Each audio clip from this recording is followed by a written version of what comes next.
Hello, everybody. Hello and welcome to Friday, the 29th of August, 2025. Welcome to 5 p.m. Friday of the first week of off-season. I felt so compelled from the week that was to get some thoughts. There's been so much that's happened. And so, yeah, what we're going to do tonight, well, this evening, this afternoon, tonight, I want to get all of your thoughts because, yeah, there's a lot of news. We've had coaches, assistant coaches go, players delisted, free agents tell the club they're not going to be there, potential trades, other players told to seek trades. I'm missing a few bits and pieces there. So there's so much that has happened. And I want to make sure that we can all get something off our chest. So I don't know how long this session will go, but if you'd like to call in, please do. I'll put the link in the chat and see how you're all thinking. Who was first up here? Chills. A crazy week to say the least, mate. News to follow, guaranteed to have us questioning both ourselves and the club. Yeah, no doubt about that. Hello, Hyde. You are here. Talking about JSOS to the Saints. Yeah, I did say that. Aiden, hello. You are ready to unleash. Okay. Well, I mean, look, if you have something you want to get off, your chest and you have an opinion on what's happening, mate, this is the forum. Let's talk about it. Hello, Eric. Hello, Paul. Mate, welcome. Welcome to your first off season as a Carlton supporter. Hello, Kate. Hello, Graciela. Hello, Yasin. Hello, Cookley. Says, Damien. Mate, the clean out is here. Amen. Hello, Julie. Christina Bombonati. Dean, yes, link is posted. I see you there. I'll get you in shortly. Tyler, I think I see you down there as well. This will be, look, different. John M. Hello, mate. Robbie Varley. Jen. Hello, my dear. Hello, Richard. You needed this today? Okay, mate. So this week, it's just like the breaking news. I plan to start doing the player season reviews, and I found as I was filming them, breaking news would happen. And I don't think I've seen a week like this on the channel, really. Hello, Dan Mags. Lewis, you're in here. There's another Terry. Terry Mustoros. Hello, mate. Hello, Dione. Gent, apparently Charlie Curnow unfollowed CFC on Insta. Charlie Curnow never followed Carlton on Insta. Fun fact. So that footy guy. Hey, mate, how are you? I've always been a fan of Sam Flanders after his 2024 season. I'm sure his name might pop up. What up, only Carlton? Albert, what a shit show it has been. Is it a shit show? Or is this the beginning of everything getting fixed? That's what I want to ask you all. Eleanor, Michelle, Yas or Jim. That's right. If you're not with us, you're against us. That's the way it has to be. Justin, Rob, Kareem, the Dream, Sandra. All right, let's begin. I've got a few in the waiting room. I'm going to get as many of you in. I don't have anywhere to be. We can go as long as this takes us. So I don't know what I've signed up for here, but let's go. Let's start with Dean. Hey, Terry. Mate. How you going? Yeah, good. You? I'm really well. Just another day in paradise at the Carlton Footy Club. Have you seen a week like this? Does it remind you of anything? Like, I don't recall this much batshittery.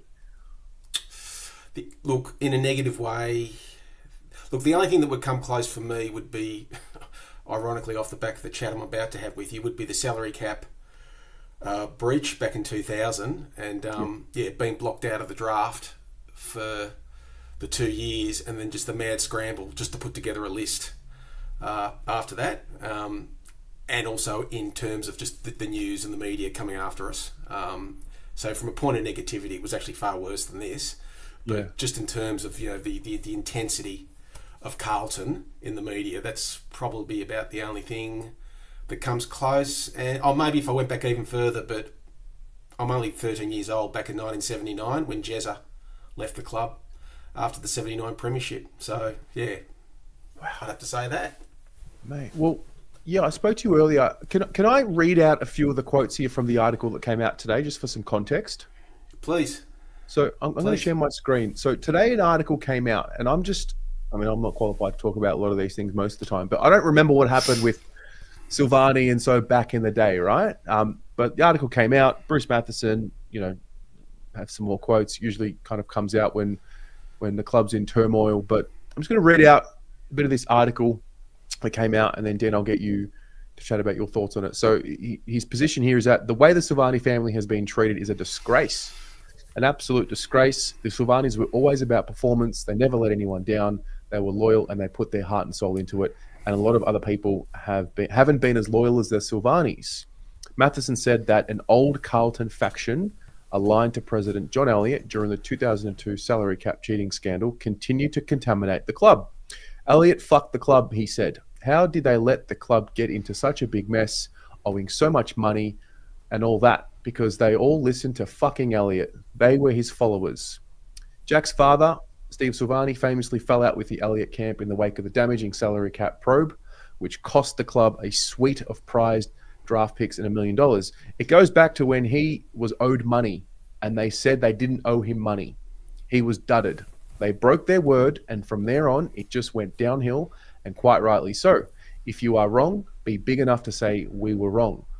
Silvani was right. He was owed the fucking money. Goodbye, full stop. It's on those sorts of things where you build your whole culture. So it sort of goes down to talk about other bits and pieces there. Vince Lochisano has some quotes in here as well. I found the interesting parts in here. So Matheson said that the remaining pro-Elliott forces needed to be weeded out of Carlton. Just have a look at the record. We haven't finished in the top 2 in 30 years. Those people shouldn't be there. You played your game. Always remember, there's only one thing that walks out with you when you're finished, your shadow. Until they clean out the old Carlton brigade, we won't go anywhere. He urged Jack to keep his head high at a new club. You've been a great ambassador for the Carlton Football Club and your family. Wow. Okay. Well, the first thing to say is that Bruce Matheson is, without doubt, been one of the club's most generous benefactors probably in its history. So I'll put that out there now, and I don't think there's too many Carlton people that have been around, certainly for as long as me, that would disagree with that. The second thing is, unfortunately, and particularly over the last 15 years, the only time we hear from Bruce is when the club is going through a rough trot like it is at the moment. And he only seems to come in at the end to really lay the boots in. I can't remember the last thing I've heard Bruce say anything positive or offer some positive advice to anyone at the club or to help us move forward. And he just seems all too prepared to play the role of a low-hanging fruit for the likes of Michael Warner and any other journo that just wants to stir up the anti-Carlton frenzy. To the specifics in his article and John Elliott. So, first of all, John Elliott's been dead for 4 years. So, I'm not quite sure who all these pro-Elliott forces are. What are they, following a ghost, Terry? Is it the funky phantom that comes out of the grandfather clock in the boardroom at midnight and, walks around the club? So, yeah, that's a strange one, all right? So it's the funky phantom, John Elliott. But John Elliott was president of the Carlton Football Club. And sorry, I'll take one step back. Do you agree, Terry? Look, any professional sport is a numbers game. Ultimately, you are judged quantitatively, wins, losses, stats, your performance. Can we agree with that? Yeah. Okay. That's sport. So John Elliott was president of Carlton between 1983 to 2001. That's 20 years. Okay. In that 20 years, Carlton competed in 13 final series campaigns. 1983, 84, 85, 86, 87, 88, 93, 94, 95, 1996, 1999, 2000 and 2001. We made 5 grand finals within those 16 appearances. 1986, 87, 93, 95 and 99 for 2 premierships. So the question I'm going to ask you, Terry, as a younger generation Carlton supporter, if I'm the devil and I come to you in 2005 and I say, Terry, I hear you're going to follow Carlton and you're a mad Carlton supporter. In the next 20 years, I can give you can take 16 finals series performances for 5 grand finals and 2 premierships. You can take that and you can go to the bank. Now, Terry, you don't have to take it. It could be better or it could be worse. But you can take that home with you now. What are you going to do? Yeah, I'll be taking that deal. Yeah, you're going to take it, aren't you? Like, You're dancing with the devil, mate. I mean, this is the thing. I mean, people just come out of the woodwork. I mean, and look, John Elliott made mistakes. There's no doubt about it. He made some of the errors. I mean, I'm not going to get into the Silvani stuff, but the things the club debt. The club made a massive mistake back in the late 90s, early 2000s, when it basically went and built the Legend Stand. That's that grandstand on the far end of the ground now. Really ignored advice from the AFL. I mean, they were told that the AFL kind of told us they were going to shut Waverley down. We wanted to create another boutique stadium and try to get other clubs to play in there, and we were told by the AFL, confidentially, don't do this. The game's not heading that way. And we ignored them, and that was a bad business decision. And Matheson's right; it did put the club into a lot of debt, and the salary cap stuff I don't need to go into. That was a mistake. So, who is he talking about when he says the John Elliott followers, like to this day? Who's he talking about? That's my point, Terry. Who are they? The guy's been dead for 4 years. Like, I don't know who's following. I mean, his son Tom's doesn't have anything to do with the club, so I don't know whether there are people within the coteries of Carlton that are still aligned with John Elliott, but it doesn't make sense. You're talking about a guy that stopped being president in 2002 and, it's passed from this mortal coil, mate. It's absolutely nonsensical, right? It's just kicking the can, the lowest hanging fruit. It's just really, really annoying. Like, it's some of the stuff in the media that we read is true, but I just get really irked when people just sort of take John Elliott out and he's just the convenient excuse, right? He hasn't had anything to do with the club for 20 years, and as we've just seen, like, he made his mistakes, but the record stands up, Terry. It stands up as a president.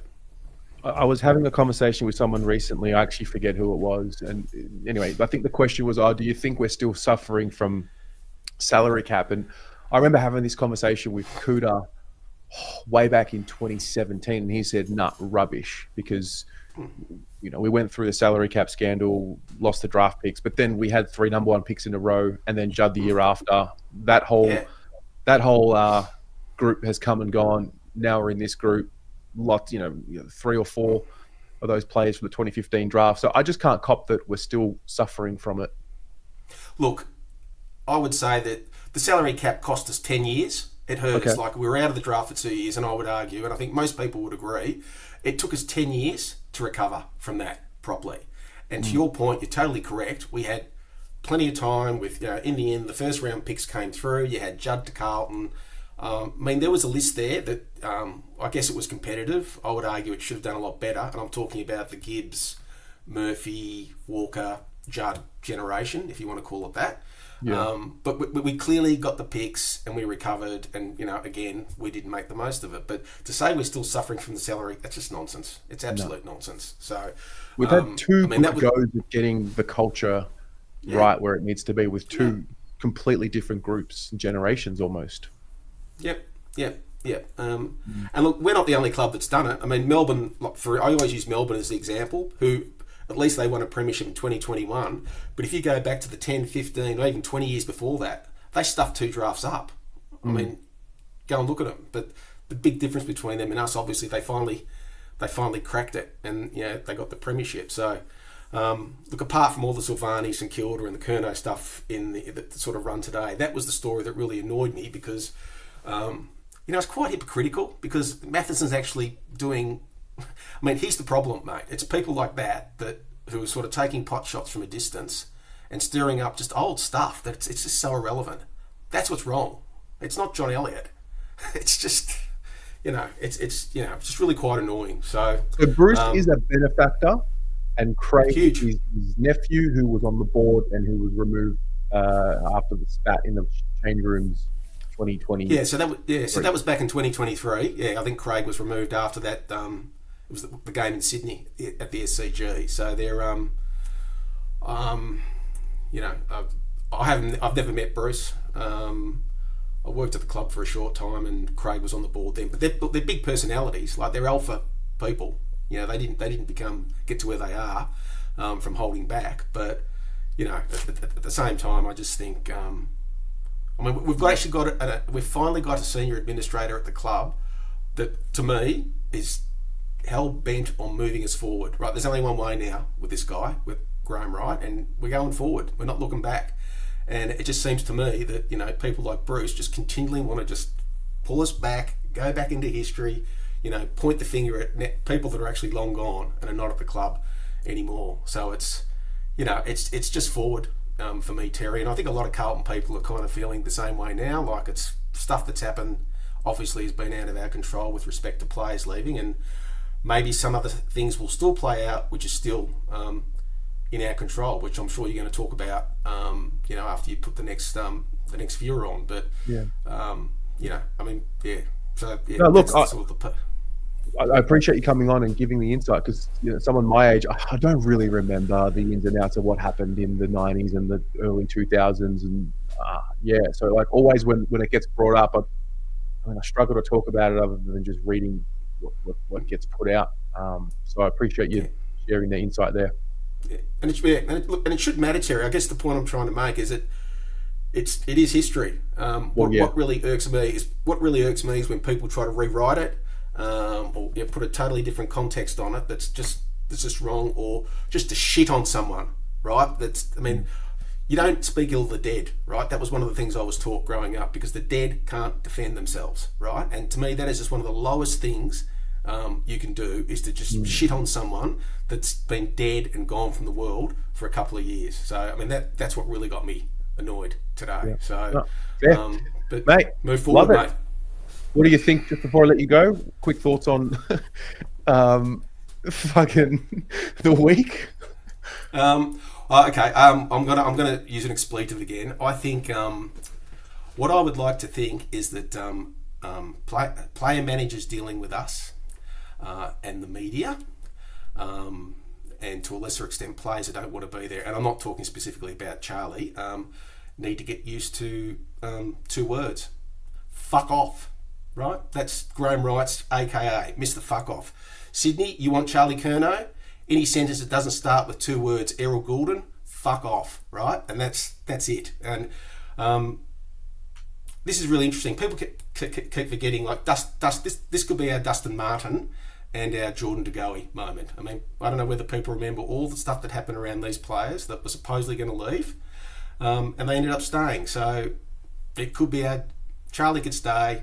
It could be our De Goey, Dustin Martin moment, and those players obviously did and still are making a great contribution to their club. But I'm pretty confident that the guy we've got that's calling all the shots with player selection is not going to let Charlie go for unders. So John Ralph and all those guys can ride as much as they want.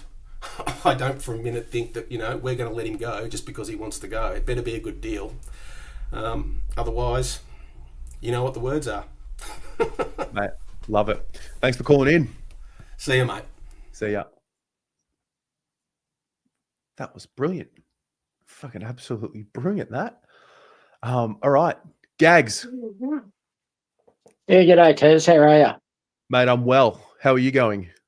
Yeah, good, mate. That was a very insightful conversation, and a lot of it was very correct. Being an old bastard and being around it, so... But what my issue is at the moment is really the Elijah situation. What I don't like about it is that we took him after knowing that he had a discretion. He played one very good year, and obviously this year hasn't been great. So now we're saying, okay, we're cutting you loose, which I don't think is a good sign on a club if you've got a kid coming through that might be coming to the club, or someone that might have a little bit of an issue, that it seems a little bit uncaring. Look, I understand that missing a year of football is not great, but also throwing someone out in this way with a problem could be very impactful on them as well. We also have to show that little bit of compassion. If it works, it works. If it doesn't, it doesn't. But, I was just very... I didn't think the club was like that.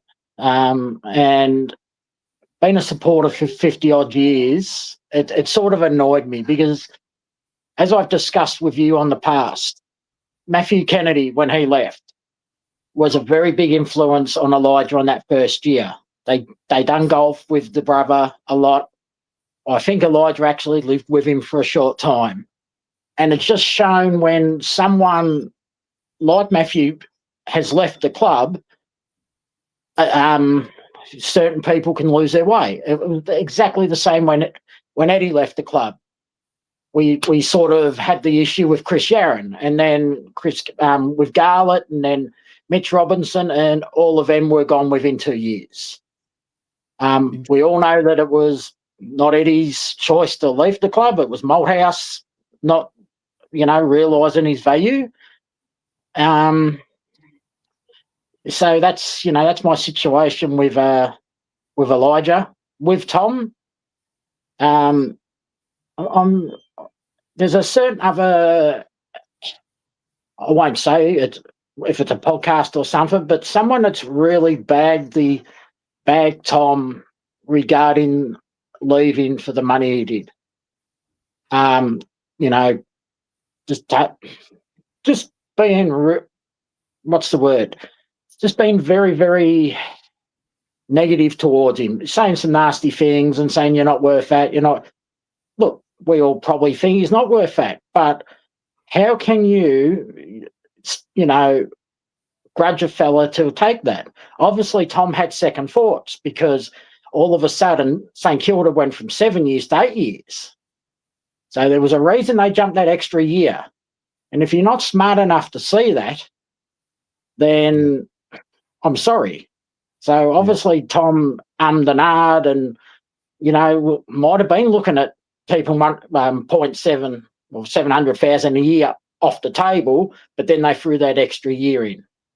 Yeah. So that's where I stand. No, that's fair. And with Jack, and with Jack, I wish him the best. I do believe he'll end up at St Kilda. I do think there's been something brewing in the background, but it is what it is. And as I've said in the past, and I know you like the saying, but the fact of it is that as much as I like Jack, what are we going to only get 7 games out of him a year? Like, that's what happened this year, and after missing a full knee. But I wish him all the best. But the Elijah one really, really makes me consider what I'm going to do after 50 years of barrack from the club, because I just think it's disgusting. And especially when I know people that have got kids coming through in that club, and even they're sort of looking now going, does the club care? I know it's only a small, it's not a small thing when it can be someone's health and mindset. So that's where I stand. It's sad because Elijah in particular has all the attributes that we need, especially with his age. But you just have to look at that Geelong game. That Geelong game, like, Jesus Christ, I think he was elite by foot that game. But he just has something that we desperately need. Yes, all right, we didn't get it this year, and I can see why you would be a little bit pissed off. But just to cast him on like that, it's not like he's been running around like a bulldog. I'm not going to mention a name, and we've got other players that are now playing at Geelong that were caught out, and a Hawthorn player are actually caught doing things. So, and he was the one that went to the club saying, I need help. I'm not saying it's for that because no one knows. But it's disgusting. All right, mate. Thank you, mate. Thanks, Gags. See you, mate. See ya. Yeah. One for you guys in the chat. We've seen for the first time in a long time, it started to be put on the players a little bit more, and clearly there's going to be a line in the sand drawn with what we pay players, whether they want to be here or not, the contracts that we offer them, their behaviors. Do you think that this distracts from the fact that there's still club failures here? Like, basically what I'm trying to ask is, how do you balance, in your mind, the fault? Is it equally between the players being responsible and the club being responsible? Is it skewed? I want to get some of your thoughts on that. I'm going to bring in someone else. I got Jackson. I'm going to bring you in here, mate. Where are you? Here. Jackson. How you going, Tez? Good, mate. Yourself? Yeah, not too bad. Just getting ready to wind up the day. Mate, happy Friday. Yeah, absolutely, mate. Here and you, I've got to work tomorrow, but weekend work's always better than weekday work. So, how good, mate. What do you do? I'm an auto electrician, mate. Beautiful. Beautiful, mate. What's on your mind? There's a lot happening. Oh, look, mate, I've first time coming in, so, yeah, just thought we'd break it down a little bit. I'm a little bit in shock over how much has happened in 1 week at Carlton. I can't remember it being like this ever. I was born in 1990, and I don't remember this much movement this early in the off-season, or big-name player movements as well so quickly. I think in regards to Charlie Curnow wanting to leave, I think Charlie and Carlton could put a pin in this straight away and say he's not leaving. I think Carlton aren't, what would I say? I don't think Carlton are showing their true colours as such as if they go, yep, we're going to trade Charlie, we can be lowballed for it. Like, Charlie wants to leave, we're going to make it happen. People know that they can get him. I think if we sort of sit back a little bit, see what we get offered, I think that gives us a bit of a bargaining chip. Do you think? But I don't. Do you think? So if I compare, I don't know if this isn't even a fair comparison. So Sam Walsh, front foot, camera facing, speaks like a leader, reiterates his commitment, right? Charlie, when he did his quote to the public, did it via a journo, not on camera. And then when the camera was in his face the other day, just sort of said, no, I spoke about it the other week. Do you think that lends itself to the fact that Charlie's not really wanting to lead this place moving forward? Because I'll be honest, I believed Charlie wholeheartedly until probably yesterday. I'm 100% in agreement with you. That's why I've come on, basically, because I was backing him in 100% of the way. Every time he talked, I thought he was genuine. I want to do this, want to do that. And I tagged you on Instagram, I think, when Tom Morris made that report again in the exit meeting. And I was like, who's leaking it? Like, who is actually leaking it? And then someone I saw wrote maybe the player manager. And I'm like, well, righto. And I think it's Durazio, is it? Yeah. Well, I think it's Connor, I believe Durazio looks after Charlie. Yeah, so Durazio, I believe, he manages Petrarca as well? Yeah. Yeah, so I don't know if you agree, but do you think Petrarca's stock has dropped since last year, since they've sort of said he doesn't want to be there? I don't know. That's a good question. I don't think he's played with a renewed spirit, but I also think, Melbourne have been in their own version of turmoil, and their coach is gone, so there's that. Has Petrarca's stock dropped? Maybe slightly. Yeah, like when I say stock, obviously when it first came out that he was interested in leaving, everyone was hot on it. Like, yep, righto, we're going to have I think we were interested in him, Collingwood, Hawthorn. Everyone wanted to crack at Petrarca. They were throwing the house, and Melbourne said, no, not interested, not interested. Now that he's not had a down year as such, but, if he's had sort of a down year, is that because he doesn't want to be there and he's not putting in the effort, or is it weighing in on him that I'm out after this year anyway, I'm going to try again? I feel like – sorry. Do you think the same could happen with Charlie?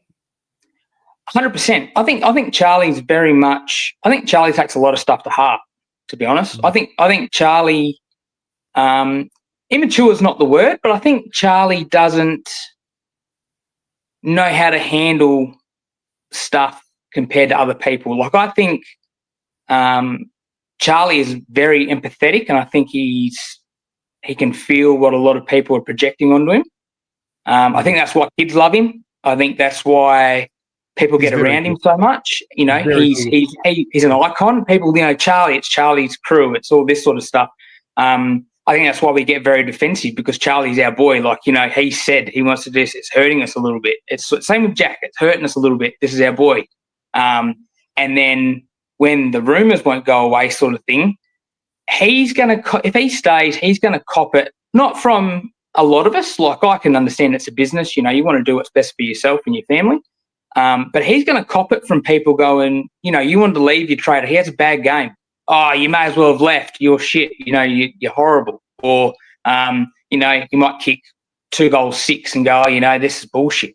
You're useless. You shouldn't be here. I think he takes that to heart. I think when he has down runs, like he had that crazy run where he went with a goal for so many games, and then as soon as he missed a couple, I've had a game where he didn't kick a goal or something, everyone's getting into him and, he's lost it, he's done this, he's done that.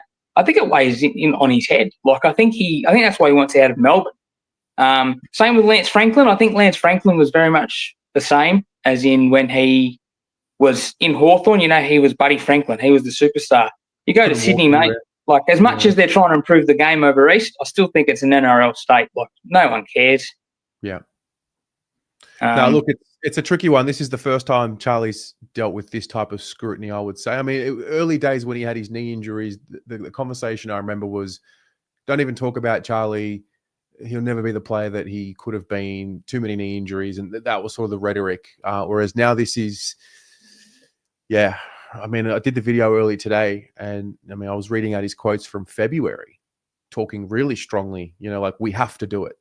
We committed, we took sacrifices, and then in the space of 6 months or 5 months, 6 months, it's turned to, okay, I want out, or I don't want to request a trade, but if you can, I will. Like, do we think this season's had more of an effect on the club and the team more than we realise?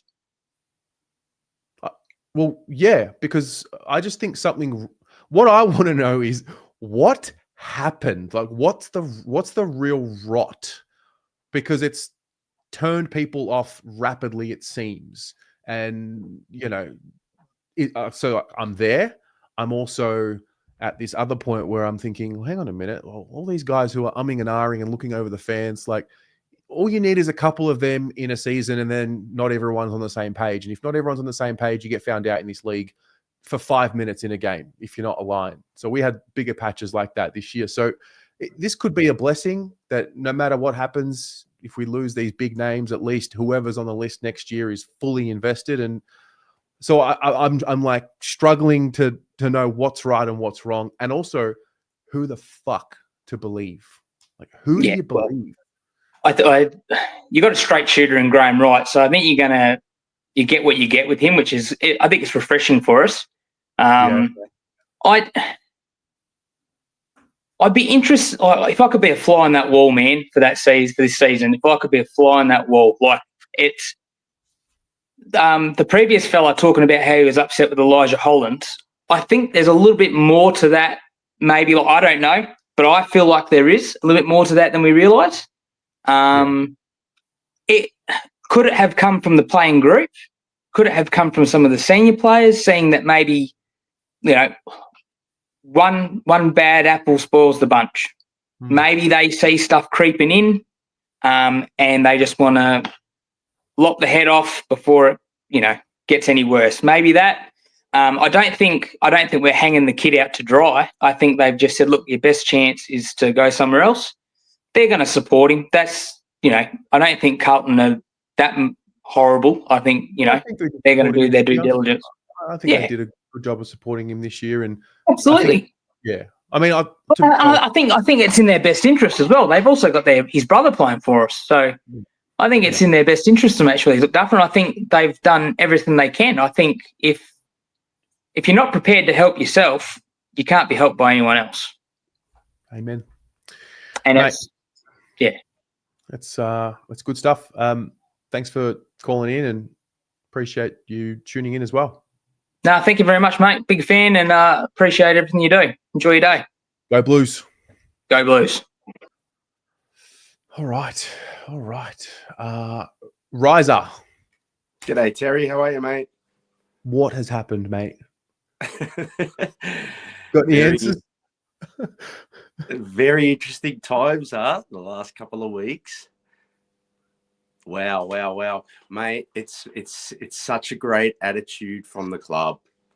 I've been waiting for this, let's say for years. I'm an old school man myself. I'm 51, so I've lived through those 90s days and the early 2000s. Man, I haven't seen an attitude from the club like this for a long time, so that's good. And just sorry, mate. You there? Give me one second. 1 sec, Terry. Sorry, buddy.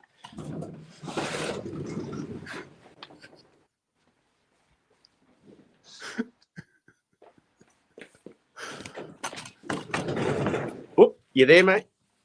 I'm here, mate. Sorry, man. I'm in my studio and the lights went off. Sorry. It's great attitude from the club. Just really, really strong. And just touching on the Elijah thing a little bit, mate. I know there's a little bit of emotional attachment to some players at our club, but it's just a good attitude that I think they're pushing him out to trade because of the bad influence that he's giving to the young ones coming through. So it's just, I just think it's great that the club are making a stand. There's obviously something that we don't know that's going on. We don't know exactly what's happened to Elijah, but they've obviously seen something and they didn't want to play in the last couple of rounds as well. So we just got to trust the club with that, Terry. Yeah. Well, I think what's what I'm learning pretty quickly about this offseason and this year is this is one of those years where I think the sentiment to the individual is going to be at an all-time low. I think we were sold. We were sold the dream of, the spine and Charlie and Harry and Jacob and, so it made sense. We did the previous rebuild with the midfielders first in Gibbs, Murphy and Cruiser. And this one, we went the other way. We got the spine right. And a lot of us were attached to that story and it made sense. It's hard to draft good key position players, but I guess there has to be consequences for poor performances, right? And this is what we're finally seeing. And it's not going to be the coach this time that goes first. It's going to be the players. Correct. They're being held accountable for once, and that's very good for the culture of the club and for the inner group of the players. And there seemed to be like a little bit of a boys group going on, and I think that's slowly starting to split. And so I think Charlie was a part of that. So going on that one, look, that's all up in the air, isn't it? As we said last week. But look, if he wants to go, the club has got the upper hand here. We know this, just like the Gibbs situation. So if he's got another 4 years left on his contract, is that correct? Yeah. Yeah. So Sydney have to give up everything if it's Sydney or whoever it is. And in Carlton, I think Righty will hold stead with that and hold Charlie accountable to that. It's just unfortunate that we have a player, whether it's true or not, but it's starting to sound like it's true, that that doesn't want to be at our club, and I hated that it had to be Charlie. So, but we've got the upper hand with that situation, so we just have to see where that lands, Terry. Yeah, I mean, there's also a reality. I mean, there's a reality where he demands a trade and his management find a suitor and a deal. There's a reality where the trade doesn't happen and he's told to, perform well and we'll go again next year. I think Gibbs was similar. Gibbs wanted to go. I mean, different circumstances, but the whole point of he wanted to leave. Club said no. He had a great year the next year, so the club could get that deal. It's just bizarre that at the start of the year, Charlie was just so clearly happy. Or maybe he wasn't. Maybe he hasn't been all along. I don't know. Who knows, mate, what happened at that club between like February and now. Yeah, that's the big question. Look, with the TDK and Jack thing, that's again, Righty held them accountable for their contracts that he had laid on the table, and he said, "Look, we've given them contracts. If they want it, they stay. If they don't, they leave." Yeah. And that's just the way it goes. Yeah. Sorry. I said that's the way it has to be. It has to be like that, and that's what I'm talking about. Having the great attitude at the club right now, where it's no bullshit. Yeah. And this man's taking charge, and he'll be making the changes. So we can't have emotional attachments to players. It's about the growth of this club going forward, and we got to trust him and what's happening. So look, to everyone that's not really that's new to this big change, look, just sit back and have faith, because I think we've got the upper hand in a lot of positions. So and a few other things. I don't know. Do you think we'll get rid of a few more assistants? Maybe Russell or someone like that, or I thought, I mean, so who left? So Hamill, who was contracted, Tom Lonergan, who's going to go back to Geelong, and Aaron Greaves. When I saw the announcement, I thought there were more to come. So, I mean, there's a few things there. I mean, you've got to wait. Maybe we've got to wait till finals ends, because maybe some of these potential candidates are still at clubs that are in finals. Yeah, but my gut feeling was that maybe a few more need to go as well. Yeah, no, I was thinking the same. We just got to sort of wait out the finals time, and we'll see what happens then. But look, good signs ahead. The club's taking a step forward. I didn't expect it to be so quick within the last 2 weeks. In the last, do you prefer it that way? Do you prefer to just get it out, fucking rip the Band-Aid off? Yeah, 100%, mate. There's no grey area. Just bang, let it all out and tell us what it is. This is why wait? Why wait?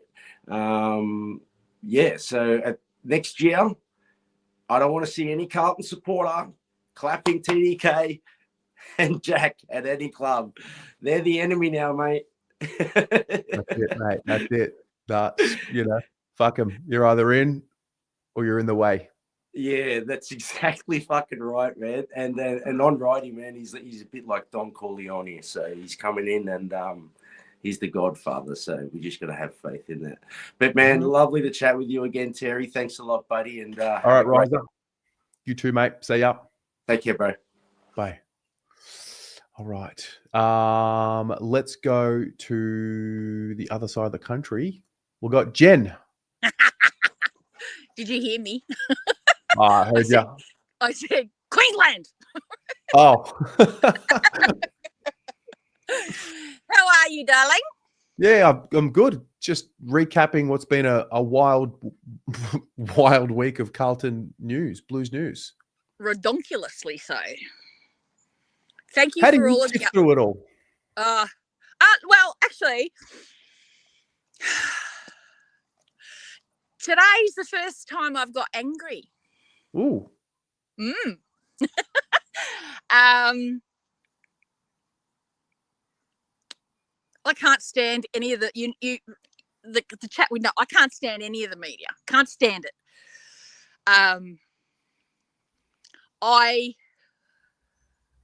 I don't listen to the noise. I listen to you, but I don't listen to the noise. But I will say, and your first two chat people or three chat people, was totally on board with everything that they said, particularly the gentleman about Elijah. Now you know that I'm I'm always going to stand up for the boys, but I'm really, really, really unhappy about the whole thing with Elijah. That kid admitted he had issues. He came to the club. He asked for help. I don't care what anybody in the chat says, unless you have been in his shoes, in his head, in his heart, then shut the fuck up. Because it takes enormous courage to ask for help. And it is my belief he has done nothing wrong all season. He's done nothing wrong. When he has played at an elite level. We all agree, the stats show it. He has done nothing wrong. Harry took personal time. Other players in other clubs have taken personal time. Nobody, absolutely nobody, can heal unless they are supported, unless they ask for help, first of all, and if they are willing to do the work. The kid has played well in the VFL. You all said it in the chat. No, he didn't get a game in the last two. So what? A lot of players didn't get a game in the last two. We all have been bitching and begging for kicking ability, disposal ability. The kid has class. The kid has skills. The kid has everything we need. And he has obviously been struggling so much to have to walk away from his safe space, from his happy place, which is obviously playing for Carlton and playing with his brother. So I'm sorry, but I don't give a toss about what anybody else thinks about this kid. Carlton took him on, knowing that he had issues. I bet you there's a lot of bloody players that have got issues. But because he actually came out with it, he's become the scapegoat and everybody just wants to ridicule him. How about you bloody take some heed from what he has done and give him some credit? For a 23-year-old male to stand up and say, I need help, to actually be able to say, I need time away, but hey, I'm back again and I'm playing well. I mean, he is contracted. I can't stand Corns, but was it him that said the other night, you know, what happened to the players living out their contracts? Right? Yeah. And yet everybody's saying about bloody Charlie. And he's got, 4 years left? But Charlie, sulky, if that's true, which I highly bloody doubt, but if that's true, grow the fuck up. You have a signed contract. You all keep calling it a business, and yes, unfortunately, it is a bloody business, and I hate that part of it. Yeah. But man up. Well, Be that's accountable. right. Grow up. Yeah. Be accountable. Serve. You signed a contract, mate.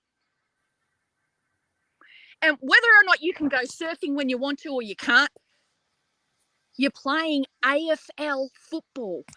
There are so many people, so many young men out there that would kill to be in your situation. And if you have been serious about what you said in any of your bloody interviews and yada yada yada, and you know, I want to be here, I want to be at this club, blah blah blah. Well, show us. Yeah. And if you're not, then get on the bloody camera face to face and say, nah, I'm going.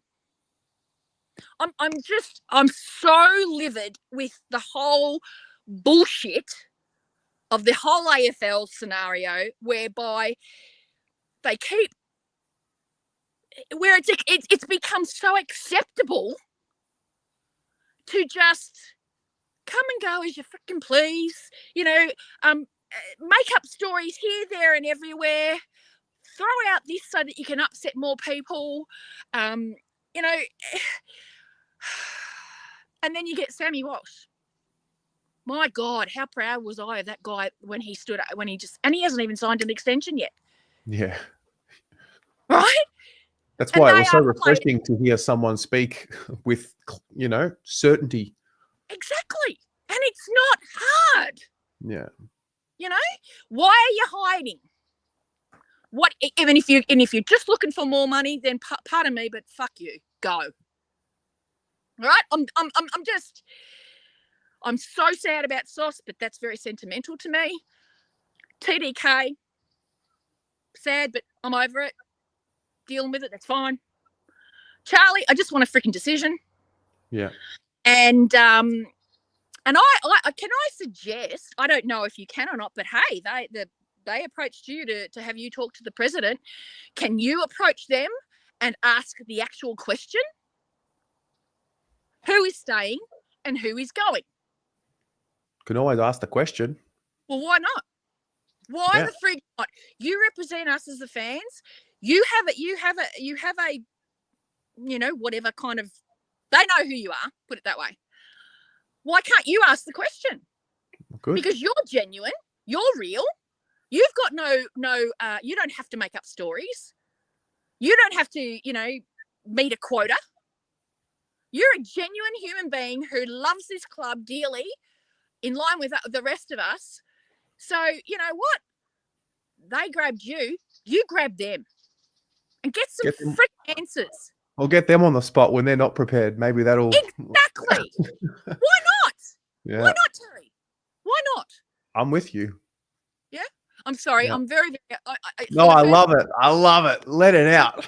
For the first time, and you know how... I'm going to cry now. You got not... what this platform has meant to me this year is just beyond words. And the welcome that I've had from people in the chat has just warmed my heart and warmed my soul. And you've made me all feel like I have I'm worth knowing. Cool. And I just think that this is the worst I've ever seen Carlton. I'm 59. Can't believe I just said that. We'll be having a birthday in 2 weeks, and which I'm not acknowledging. And I've never seen it this bad, but I do believe, as much as I hate social media and the media in general, I do believe that you have a platform, Terry, that speaks volumes and can do so much and get these mongrels accountable. I really, really believe that. And I love everything you do, and I love you. We love you. And I mean, thanks for sharing and thanks for opening up. And to be honest, that this is what is the difference between the Carlton supporters and the rest. Well, I mean, we care. Yeah. We care. Maybe we shouldn't, but we do. No, you care when you love something. You care when you believe in something. You care when you can share something. And it's always better shared. Everything is always better shared. And, take note. Don't say I don't represent, all right? There's there. Hyundai, Carlton plate outsidey thingies, Carlton cap, every day. And it doesn't matter if we win or lose. Obviously, it's always better when we win. It's magical. But, get these mongrels accountable and leave Elijah alone. And embrace him. Don't push him away. Because I really fear for the kids' mental health. I really, really do. I've been there, okay? Thank you so much. We love you. Love you too. Okay. Thanks, Bye. guys. Bye. Wow, that's powerful stuff right there. I'll tell you that much. Aiden. Hello, Terry. Been a big week. Yep, it's been a massive week. How have you absorbed everything? Oh, it doesn't help by Man United losing to a fourth-tier side, but I wasn't going to bring it up, but yeah. Yeah. Far out. I don't know. You know, the Silvani thing. What happened that bad for him? What he said 3 months ago that he's basically staying, and then 3 months later, he goes on dates with Craig McRae. He goes on medicals, does other meetings, and now he's gone.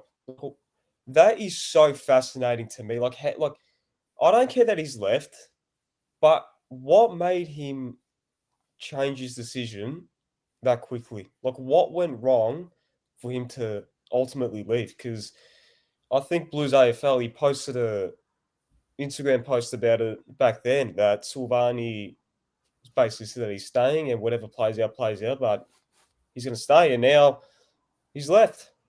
So Yeah. that's fascinating. Oh, mate, it's look, and it's so hard as supporters as well, because like it's so weird. Our passion is bottled up. They want it, they love it. When we're winning, it's all good. When things aren't going our way, it's just back off a bit, give us it's tough, and it's just so hard now to latch onto what's real and what's not. It's been the story of the year. I am completely. It feels like every time any form of momentum starts for me to like latch onto and maybe potentially start believing in, things change, and I just. Is that just instability? Is that what I'm describing right now? Are we back to being this unstable club? Were we ever stable, or were we just stable for a little bit, or was it all a mirage? Like, I mean, 2023 now, I think about it, that's probably one big fluke.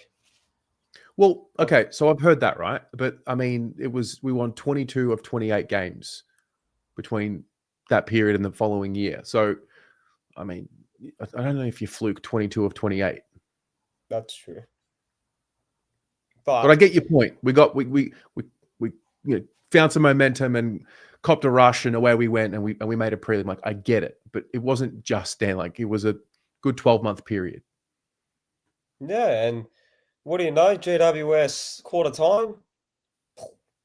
Yeah, just completely shit the bed. But yeah, on Silvani again, like I don't care that he's left, but I just felt like the whole process of him doing his thing, like having meetings during the season, like I get he's a free agent, but that's a fucking disgrace.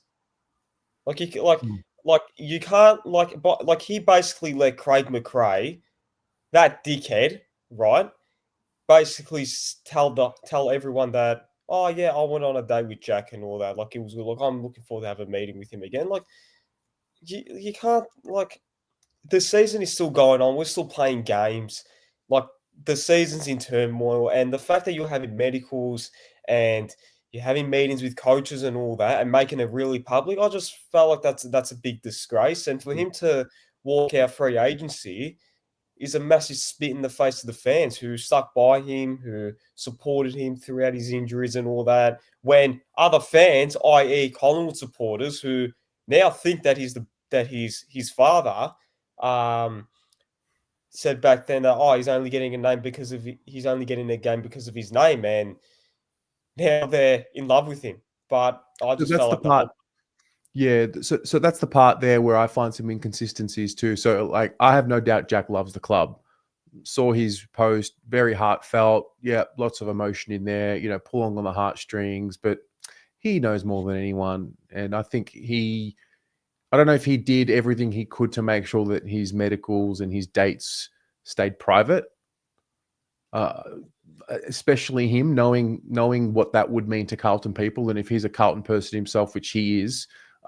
I reckon he knew exactly what he was doing. Yeah, like he knew And it's funny exactly because what like we'll have that, and then it'll be like, oh, but it was his management, and no, I don't know. Like I just think he was just so disgruntled for, again, whatever reason, and or unhappy for whatever reason, and maybe this is a blessing, but right now it's hard to see it. Like it's a real cutting of what seemed to be an important piece to the Carlton family.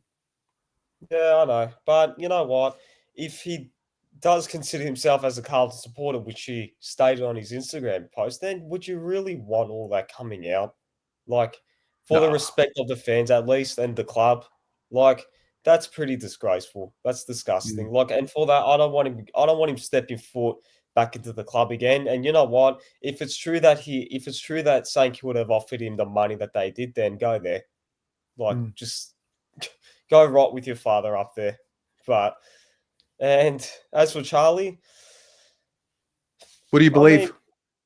mean, with him, again, like Silvani, the club took him in knowing that he had, I think he had a drink driving issue before he got drafted or something like that. In his draft year, yeah, he was. Yeah, that's right. Yeah, he had a drink driving issue, and then obviously the club took him in, gave him his chance, backed him. He had injuries. He played. I think he played basketball when he should have been rehabbing. Then he done his knee again, and the fact No, that the no, club no. It's the basketball thing. They apparently told him to play. It was fine. I remember Oh, David. I actually didn't forget it. I remember David Teague was on SCN saying, "No, we were happy for him. We wanted him to test it out." I remember it. yeah, but But do you yeah. So believe? Like, what do you believe in that story? The one this week with about him wanting to leave or not wanting to leave or requesting a trade but not.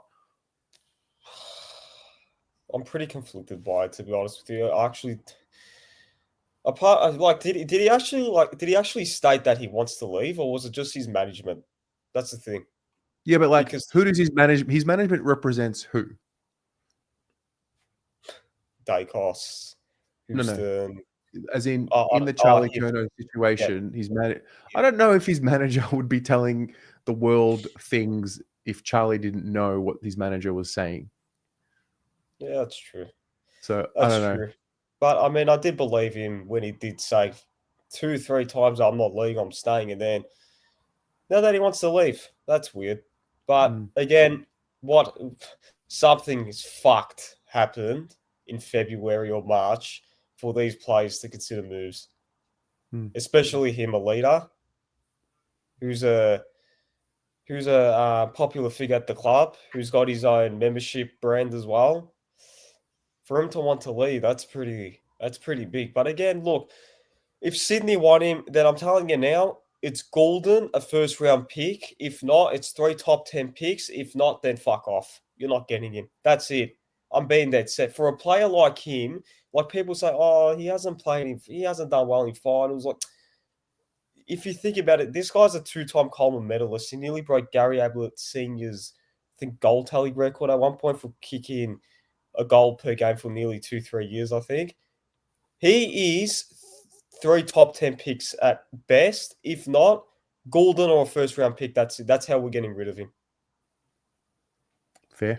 Like, you have to sell the farm if you want a player like him, because when he's fit and running, he's probably a top 5 player in the league, and he's proved it. So, yeah, I mean, I do think he will stay, but I don't think Sydney will offer Heaney, Goulden, nothing. He'll stay in the end, but what will his motivations be like towards next season? I don't know. I mean, with Papley wanted to come. He requested a trade to Carlton, and when that didn't go through, he stayed and he performed, and he's obviously had his injury issues, but he ended up doing well. So, yeah, look, but I find it weird with the Elijah one as well, to be honest with you. That's a touchy It's conversation to tricky. have. It Yeah, is. Most of these conversations are, but Elijah for different reasons, because it's a bit more personal. Like these other conversations are just around contract and disgruntlement. What's the problem? What's his issue?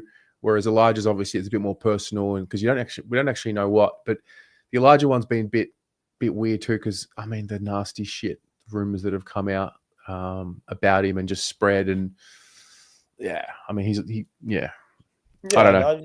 no, you don't know how true that, like that. You don't know how true that is, and I mean, I wouldn't personally get rid of someone that's gone through that much trouble. I'd stick by him, considering he's got his brother there as well. But I mean, who knows what's happening in that club? I don't know. But look, I mean, trade period hasn't even started, and we've got players leaving and all that. But look, if I can say one thing with the Walsh and Wiedering comments, I think that's I think we're going in a new direction with that.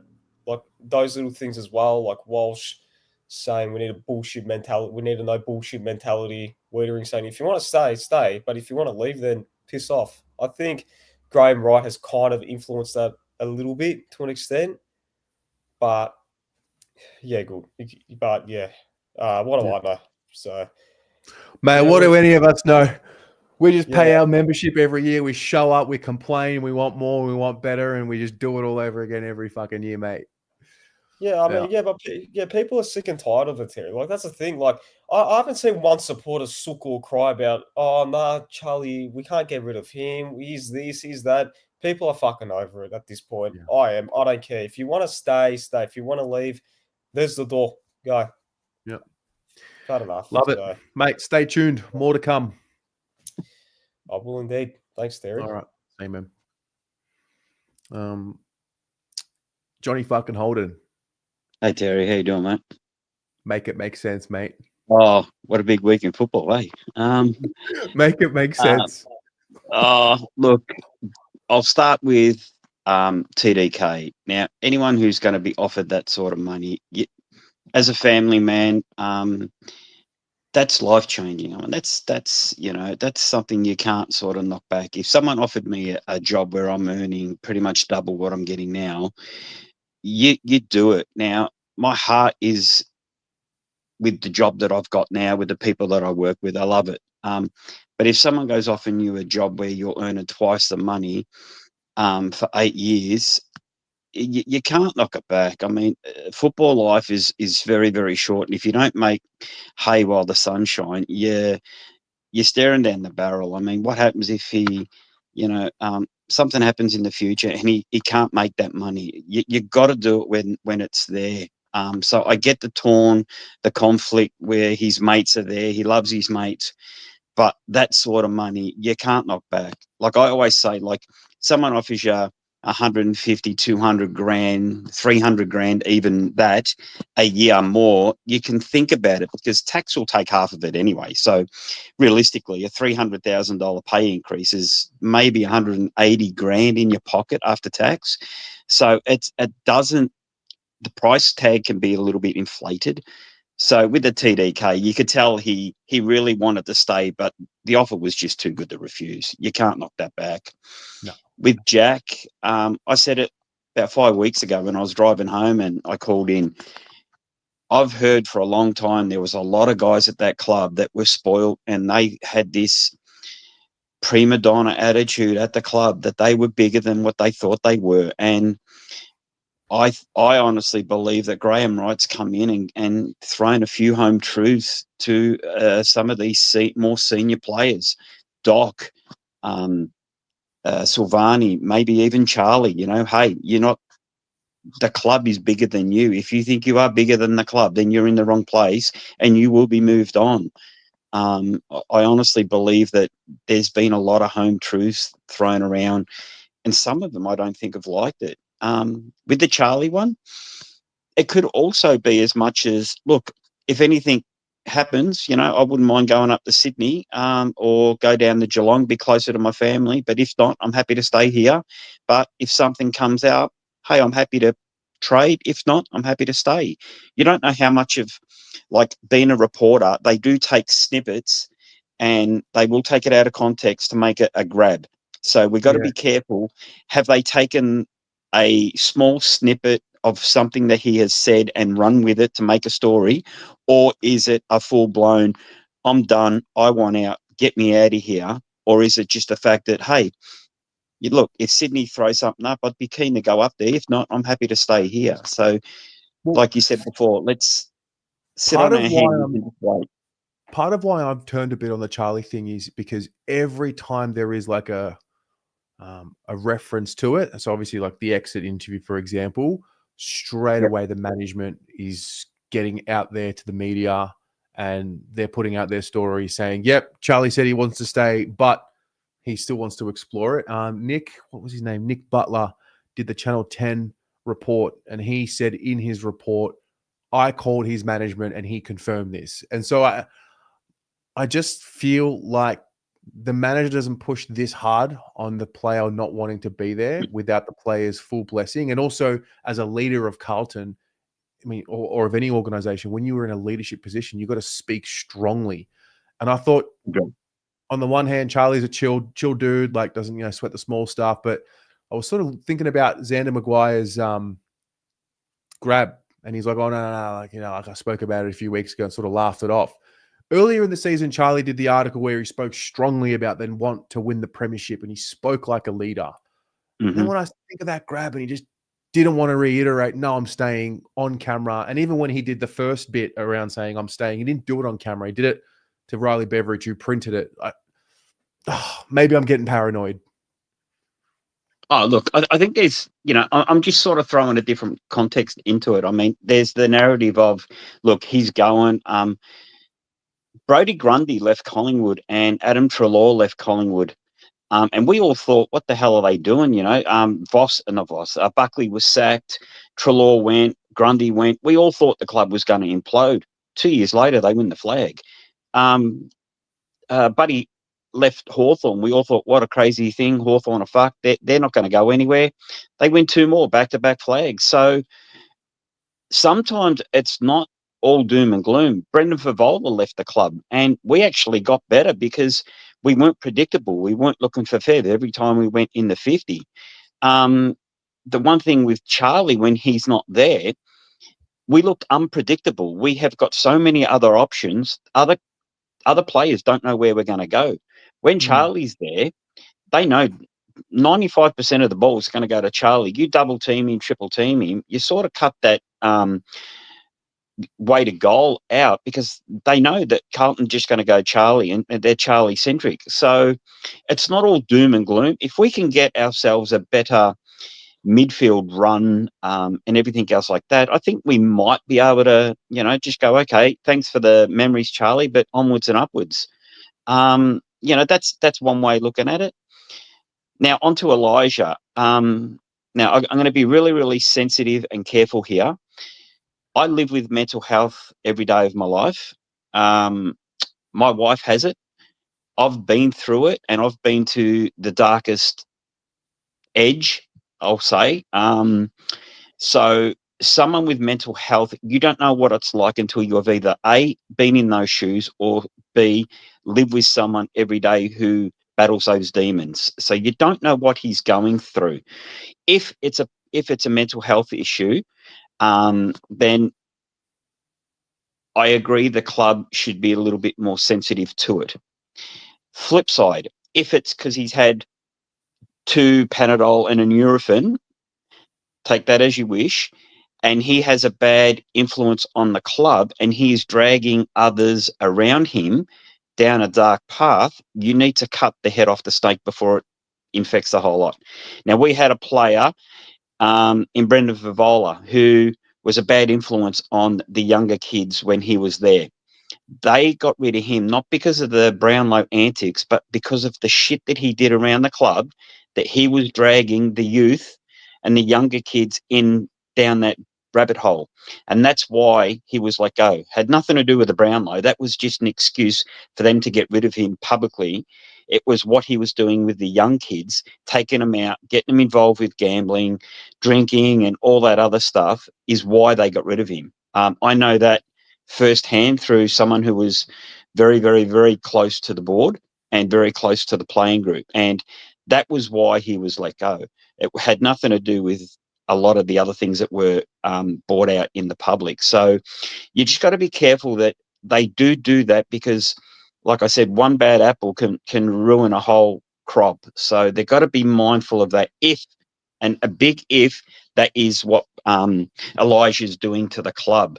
So for all us sitting on the outer, we got to be really, really careful throwing stones at this Elijah one, because it's a really, really touchy subject, because the last thing you want to do is for him to go over that edge, and then the club has got so much mud on their hands that they're never going to be able to wash it off, no matter how hard, that if he does go to that edge at that dark place, for whatever reason, it could get messy. So I'm hoping it's the latter, where if they do say, look, we don't want nothing, we will back you 100% away from the club.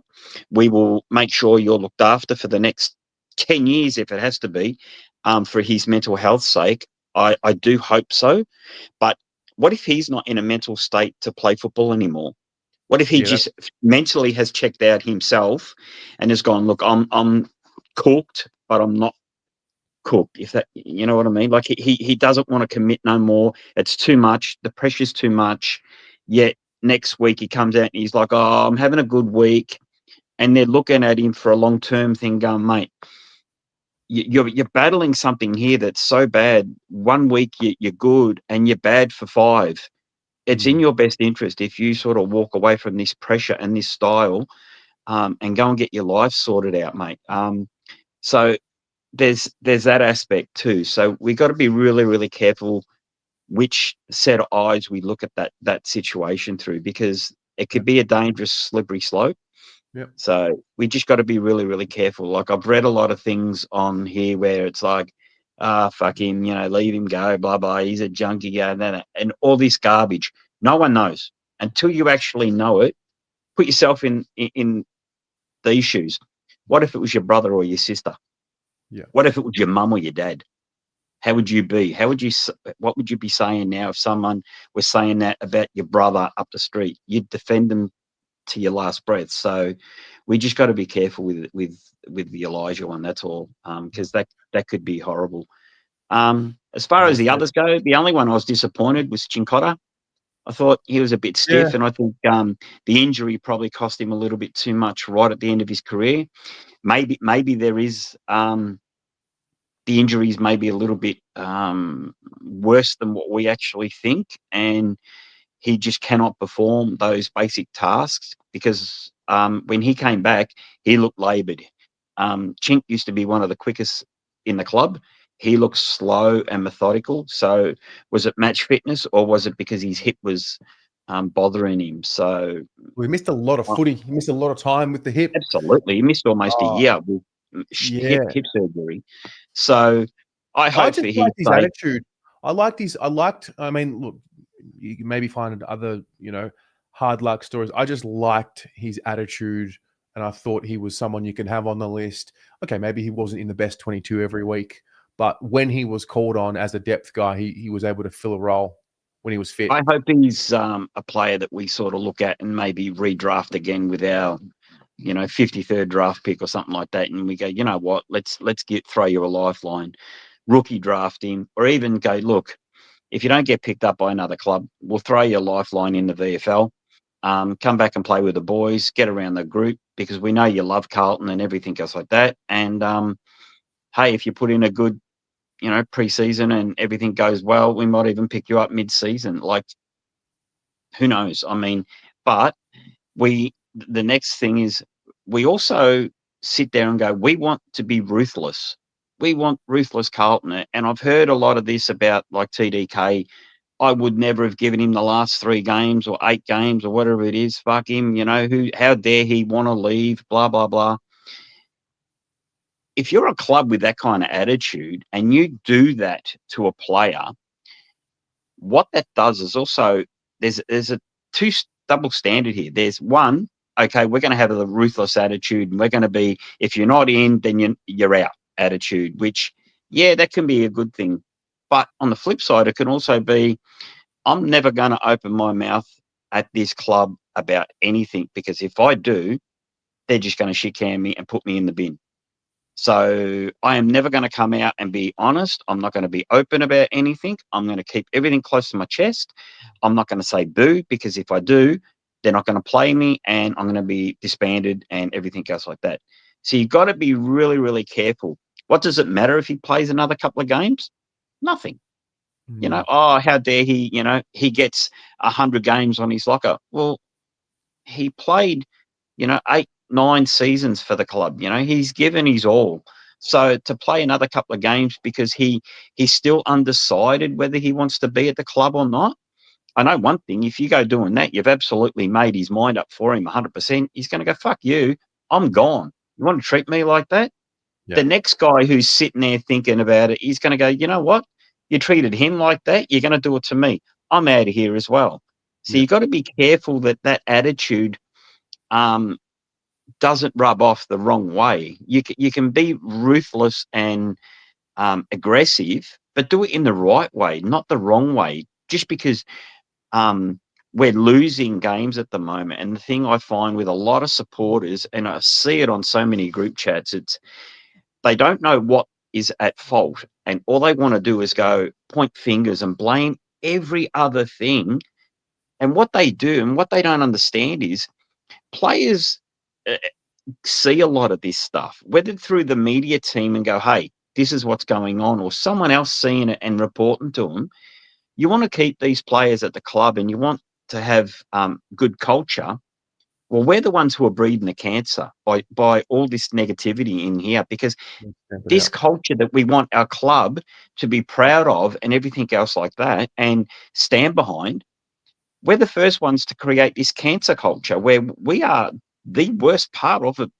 You know, the culture that's in chat is some of the most vile and despicable stuff you've ever heard. And you think you want these boys to walk tall and have culture and be proud, yet we act like a bunch of Neanderthals. It's like, come on, guys, we are better than that. And you really want to sit there and cast stones at Collingwood and call them the feral rats and blah, blah, blah.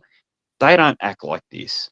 There's a handful that do, but a lot of them don't. But don't be as bad as them. We're better than that. And unfortunately, when the going gets tough, we all start just saying things because we're angry, and cast aspersions, and because we're angry and we just vent. Yeah, it's great to do that, but don't make it personal to players. Yeah. Because that's just wrong, because it gets back to them. It's like, why do I want to stay at Carlton? Have a listen to the fans. These guys are supposed to love me, and all they do is think I'm blah, blah, blah, blah, blah. You know, they hate me. Yeah. So why am I going to stay here? I'm going to St Kilda. I'm getting 1.8 million. Yeah. Carlton already hate me. 95% of them think I'm an absolute piece of shit, blah, blah, blah, blah, blah. I'm going. So you got to be careful what you say, because they hear these things. And, like Pommy can verify this. Like he knows of players that watch this show, like Chincotta. You don't think that he might go back and say, hey, you should have heard what these clowns on Blue Abroad and Pommy and Oz were saying about you last night. They called you this, that, and the other. We just got to be careful. Right. We are better than that. We've got to set a better example. Accountability goes both ways. So absolutely, straight away it becomes it's not us. It's everyone wants to play the blame game. Hardest thing to do is blame yourself. Oh, 100%, mate, 100%. I don't think this is going to be the last of it either. I think there's going to be a few more. No, there's more coming. Walking away. No, absolutely. Yeah, Johnny, absolutely. Mate, absolutely. You have a great night. Enjoy. Love you heaps, buddy. All right, talk to you later. See ya. Vic Wide Renovations, thank you very much for the $8 donation. Keep the good work going. Loving all the updates. I'm glad you are. Oliver, thank you for the 10. Appreciated all the views tonight. Lots of passion in a difficult time. We'd all rather be supporting Carlton than anyone else. Right, that's why we're here. Ain't that the truth? All right, let's go. John from Laylaw. Tess, how are you, mate? I'm good. How you doing? Oh, yeah. Well, we're doing all right, but you know how it is. It's just been one of those weeks that, I work in education, so, I can't have my phone in the classroom or whatever, but at the end of every day, it's like, you grab your phone and it's like the end of the world daily. There's Tom Morris going off his nut. It's just, come on. I don't know. What have you made of the clear difference in this offseason in the way that players are now going? Free agents are now going, and instead of us grabbing the free agents and them coming to the destination club, we're starting to see 2 players already exercise their rights the other way. Well, look, this is what we wanted, wasn't it, in terms of Graham Wright coming in and saying, you know what, this is a fair deal. You want it, here it is. You don't want it, there you go. And that's what's happened. Look, I reckon with Jack, that would have been the case. He was all happy to sign because he thought, here we go, you know, this is my big chance for a big offer. We said, look, we want to give you a decent offer, but you're injured all the time, mate. You know, here's a 700 grand or whatever we offered him. He cracked it, off he went. Now he's going to go to daddy. Good luck to him. Then he says he's a Carlton person. Don't think so, mate. You know, TDK, look, I don't blame him in a way. He's a young guy, you know, 1.8 mil. He really didn't want to go. You could tell he didn't want to go. You could tell it was a tough decision because you could tell with him. He's different to Jack. Jack acted like a bit of an a-hole towards the end, and it was, you know, whereas Tommy was eating at him. And that kind of money is crazy money, man. Like, who's going to knock it back? And you could tell still he didn't want to go. We heard reports that he went and said, look, if you match the offer, I'll stay. You're not going to match that offer. That's just crazy, you know? Yeah, it's true. But, yeah, look, there's no booing of him next year. Look, he did what he had to do, set himself up. He's a young guy. Jack was a different story. And then there's Charlie. Look, I think I was like you. I was like, you know, I thought it was a bit Tom Morris being Tom Morris. You know what I mean? And then Charlie came out and said, no, I'm playing at Carlton. But if you look back, his wording was funny. I'm playing at Carlton next year, he said. He didn't say, I'm going to finish my career at Carlton. I'm playing at Carlton next year. Well, so what does that mean? That, all right, I'm going to, you know, see how we go next year. And if I don't like it, if it's a crap year again, I'm going to, you know. So I don't know what happened. He saw TDK left, his surfing mate. So he thought, oh, well, look, he's in the money.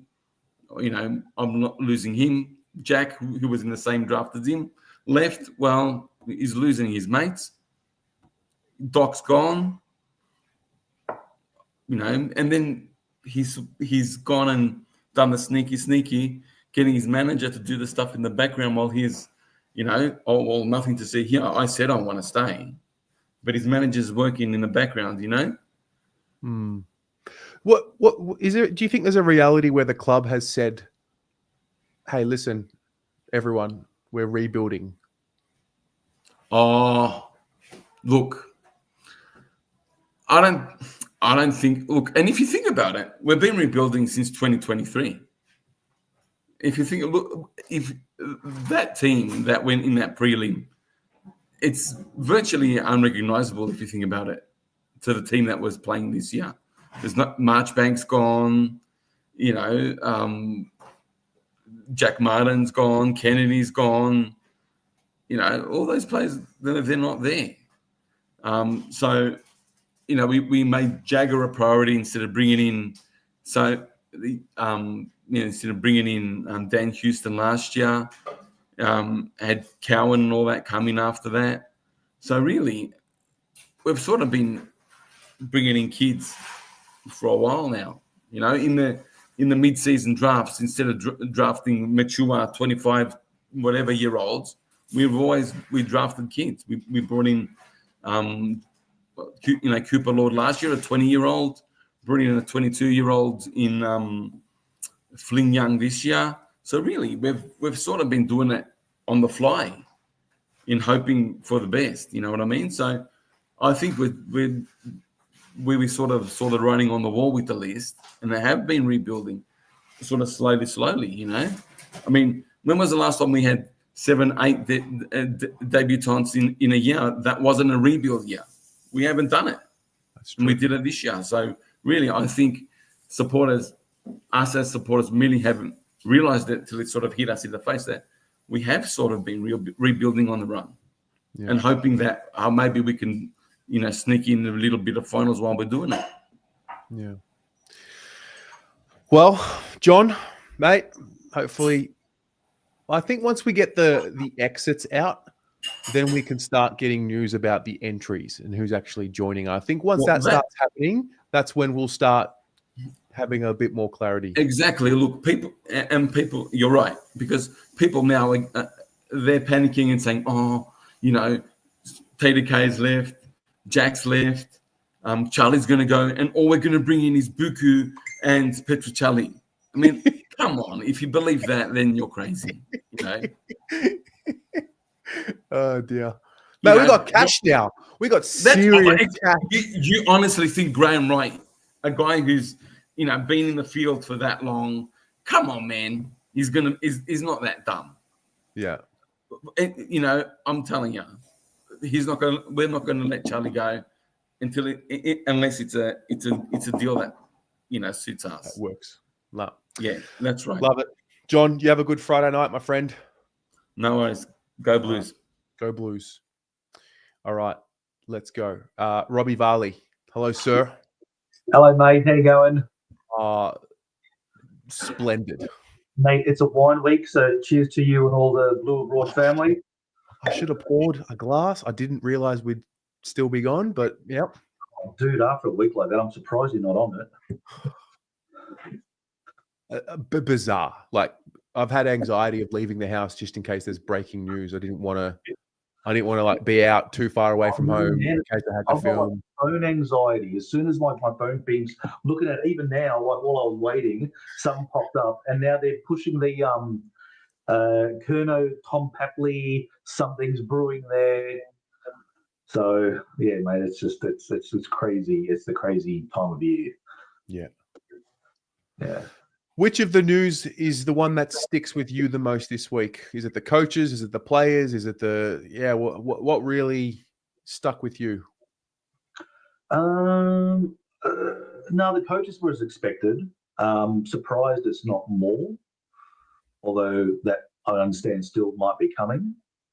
I thought there was going to be sort of like a Richmond circa 2016 type of clean out. TDK was obviously expected. Can't blame the guy for going after the money. Yeah, the one is just I mean, the Charlie one, who knows what's going on. JSOS is still it's just a weird. It's just no one can really put their finger on why, because it's not. Everyone's sort of saying money's roughly the same, terms are the same, but yeah, he's clearly decided that Carlton's not for him and he's moving on. Yeah, so that's I don't know. It's just a bit odd, and maybe just the. You know, I was a JSOS fan, saw his first game, just invested in him and the romance of the name. Thought he had a great year other than the injury. Finally found his spot. He just looked so good, and like, oh wow, finally got that 1-2 punch with Wiedering, JSOS. They just seem to really have good mojo together. So maybe I'm sort of just the emotion of that, and obviously again the name and the romance of it. But yeah, just that seems really odd, really, really odd. Yeah. Maybe it's the changing of the guard. Yeah. Look, absolutely. I mean, that's the thing is we can't, as supporters. I know it almost feels like we're under attack. You know, everyone's coming for our players, and you know, throwing money at our players, and there's questions of loyalty and all that. We've got to sort of take a step back and go. We all know it's not working, and we need change, and this is it. And sometimes the change is hard to accept because it's going to involve players that we are attached to and we don't necessarily want to go. Like, for example, Charlie, I don't think we should let him go. But, you know, if that means us moving forward, then so be it. I don't see the positional or structural rationale for him going. But, yeah, you know, unless he demands to go. And this is, again, like it's an odd thing of sort of politically pushing it out there with your team management. Right, at least with JSOS, he just goes, look, I'm gone. I'm going. I don't know where I'm going, but I'm going. Sorry, guys, letting you know straight up. The Charlie one seems a bit more sort of clandestine. It's a bit more putting a toe in the water. I don't want to burn my bridges in case I need to come back type of thing. I don't know. Yeah. And the Elijah Hollands one is disappointing. I mean, it's understandable. Again, we don't know what's going on. I fear it's sort of it's substance related. There's a history there. You don't want it. We don't know, but man, the guy's it just kills you because he's just so talented, and it's what we need. Like, you know, that beautiful, silky skills, just the natural movement, his ability, the kicking into 50. He's the player we need, but. The unfortunate thing, if it is substance related, there's a responsibility on the club to not only to protect other players coming in, and you know you've got kids of 18 coming into the club, and if that's the case, don't know what it is, but if it is, I've been in commercial employment, managed large teams before, and when you have that, you've got a responsibility to other people to get that person out because it's just a risk. And I fear that's probably what it was, unfortunately, for him. No, fair. Yeah. All right. Have you got your eye on any players that have been raised? I mean, I've seen Ned Reeves, Buku Kamas, Ned Flanders, Liam Reedy. Who am I missing? Who else has been linked? Jake Rogers, Jack Petrocelli. Any of them tickle your fancy? Look, not really. I don't know. I'm a kind of a big fish guy. I know it's a bit stupid. Sam. I'm a big fish guy. What's what's the big fish? But I've actually, the other thing I've got is I've got revenge trade as well. I want to pinch what's St Kilda's most, other than say Wangadine Millera, who would hurt St Kilda most? What about Jack Steele? Just rip their heart out and do a bit of reverse revenge poaching. Yeah. I don't know, man. I think, look, again, the small forward, running back. I don't know. Would a Curnow and Chera get a Goulden and a Heaney? Will that work? I don't know. I doubt. I don't think both teams would be prepared to give it to do a trade. But yeah, I still think we've got to wait until trade period starts properly as well. Yeah. It's just not going to go away. It's just like buckle up, because this is not going away until whenever the trade period ends, which is, I believe, actually, let's look that up. It's October. It's October's trade, and then November is draft. Trade period, key dates. All right. The 2025 Continental Tires AFL trade period will start on Monday, October the 6th, and run until deadline day on Wednesday, October the 15th. Fuck, man. Buckle up. Yeah, absolutely. Robbie, Absolutely. You're a gun. Mate, thank you so much for the content, mate. It keeps us sane and connected. So thank you. All right, mate. Take it easy. All good, man. Take care. Bye. All right. Lewis, let's go, mate. Hey, Taz. Mate, how you doing? Nothing much, you? Yeah, mate. All right. Friday night. In with the... Yeah, hope everyone's going very well on Friday night. Yeah. What was your reaction to the week that was? Yeah, it's been hectic. Chaotic. I mean, I've been like listening to some people saying Graham White, I mean, there's some people that, telling me oh, Graham White has I didn't expect him to start off like this, but it's just No, I his think first this is exactly how we were hoping it would go, isn't it? Yeah.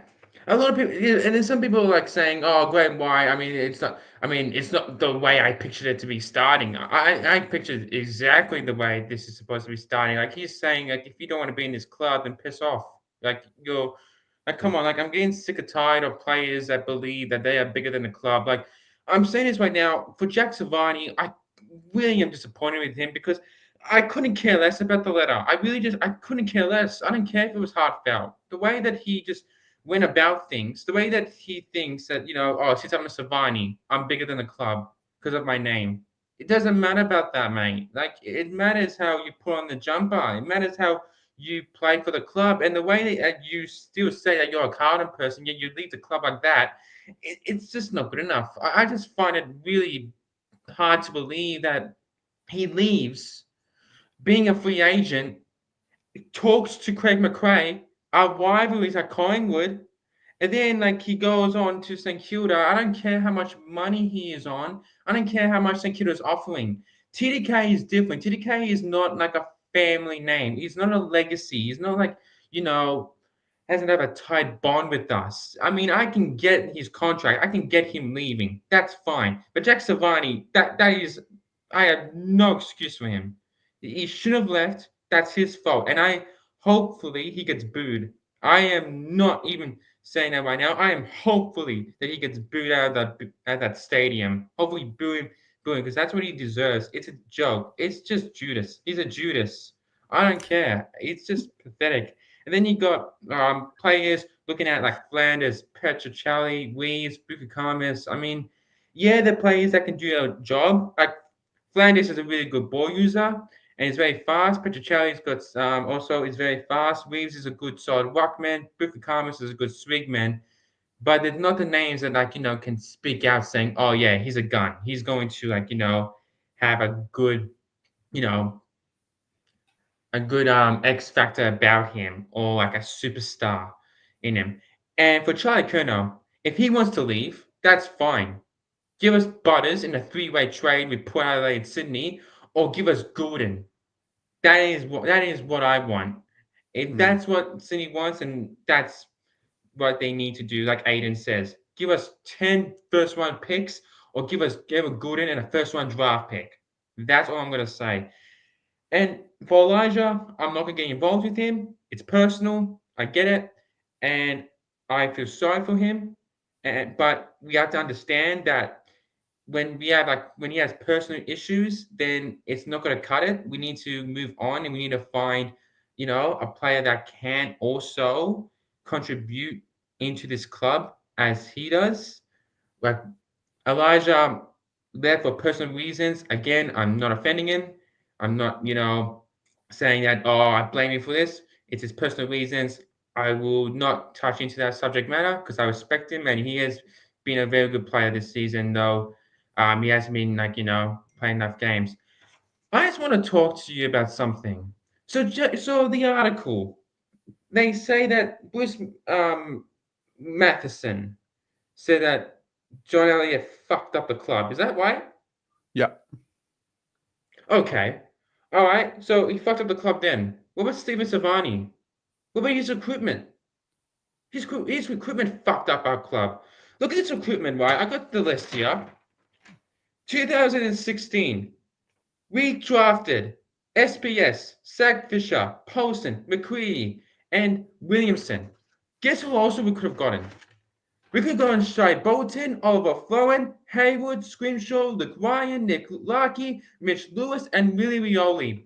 In 2017, we got paid Darren O'Brien. We could have got an LDU, Dusty Fogarty from Adelaide, Zach Bailey, and Starcevich from Brisbane. In 2018, yeah, we got Sam Welsh. Okay, fine. That's great. But then we got Liam Stock, and I'll never forget Savani. When we got Liam Stock, he was like, yes, like giving a fist bump saying, yeah, we got him. We could have gotten Bottom, Sparrow from Melbourne or Hallowen. And 2019, Bloody Camp, Sam Philp. We could have gotten Georgiades, Santon DeConning, and Worrell from Adelaide. So you're saying that that right there does not fuck up the club? Everything It's fucks the club pathetic. up. Yeah. Well, It just I fucks mean, the look, club up. Dean It just came does. on. Dean came on first and and really summarized it really well. I mean, it's really hard to blame John Elliott when he's no longer with us. Like he's He's no longer with us. And you know what? Yeah. Instead of like talking about the past, instead of talking about like, you know, about the salary cap, what's done is done. What's done is done. You move forward. You move forward. The past is the past. Let the past be the past. Let's focus on the now. We can't do anything about it now. We have to get better at recruiting. We have to get better at having a good environment for the players and having stability. I believe that we did have stability in the 2023 season because that's how we got on a roll. And I do believe that the players are still invested. There's some players that are still invested because you look at Patrick Cripps, who's been invested in this club ever since he got drafted. You look at George Hewitt, since he came in, he's been the one being consistent. You look at Harry Mackay, yes, he may be sometimes not being able to perform much, but at least that he is giving effort, giving us marks every game and kicking goals. And yeah, I'm seeing young kids as well also being invested in this club. But if you see players like Jack Savani, who's been arrogant and not caring about, you know, the offer that we made him, the fair offer that we gave him, it was pathetic. Like, it's a good offer, and just because we didn't value, as long as we gave you that contract, as long as we said, Jack, we want you to stay because you are a really good player, and we found you the position that we think that can advance you into a really good backline, then that is what's about. It's not about saying, oh, you know, this team does not value me enough, and I think since I'm a Savani, I should leave because they don't value the name. Come on, man. Just, oh my gosh. Look, I think I need to go. Yeah. I think I have to go because I feel like that's all I have to say No, mate, you about summarized it what perfectly. happens. Well done. Like, that's what happens. Like, that is what I believe Nice. we need to do. We need to get better recruitment and better at what I think is for the players to be invested again and finding the right balance. Because if we don't have balance, then the club's going to go like it's going Backwards again. to go up and down like a freaking roller coaster. We need to sort it out, mate. Lewis, thank you sort it so out. much for calling in, mate. We'll speak to you soon. Thank you, guys. Thank you, Tez. Hope everyone has a great Friday night. And yeah, as always, go Blues. Go Blues. Good stuff, mate. Andy. I feel like all the emotion that I've experienced this week, Tez, has just been taken out of me by listening to all the disgruntled fans. So I was wound up. I was wound out before the start of the session today, but it's all been said. I'll put my best mate in there. I'll put him in there.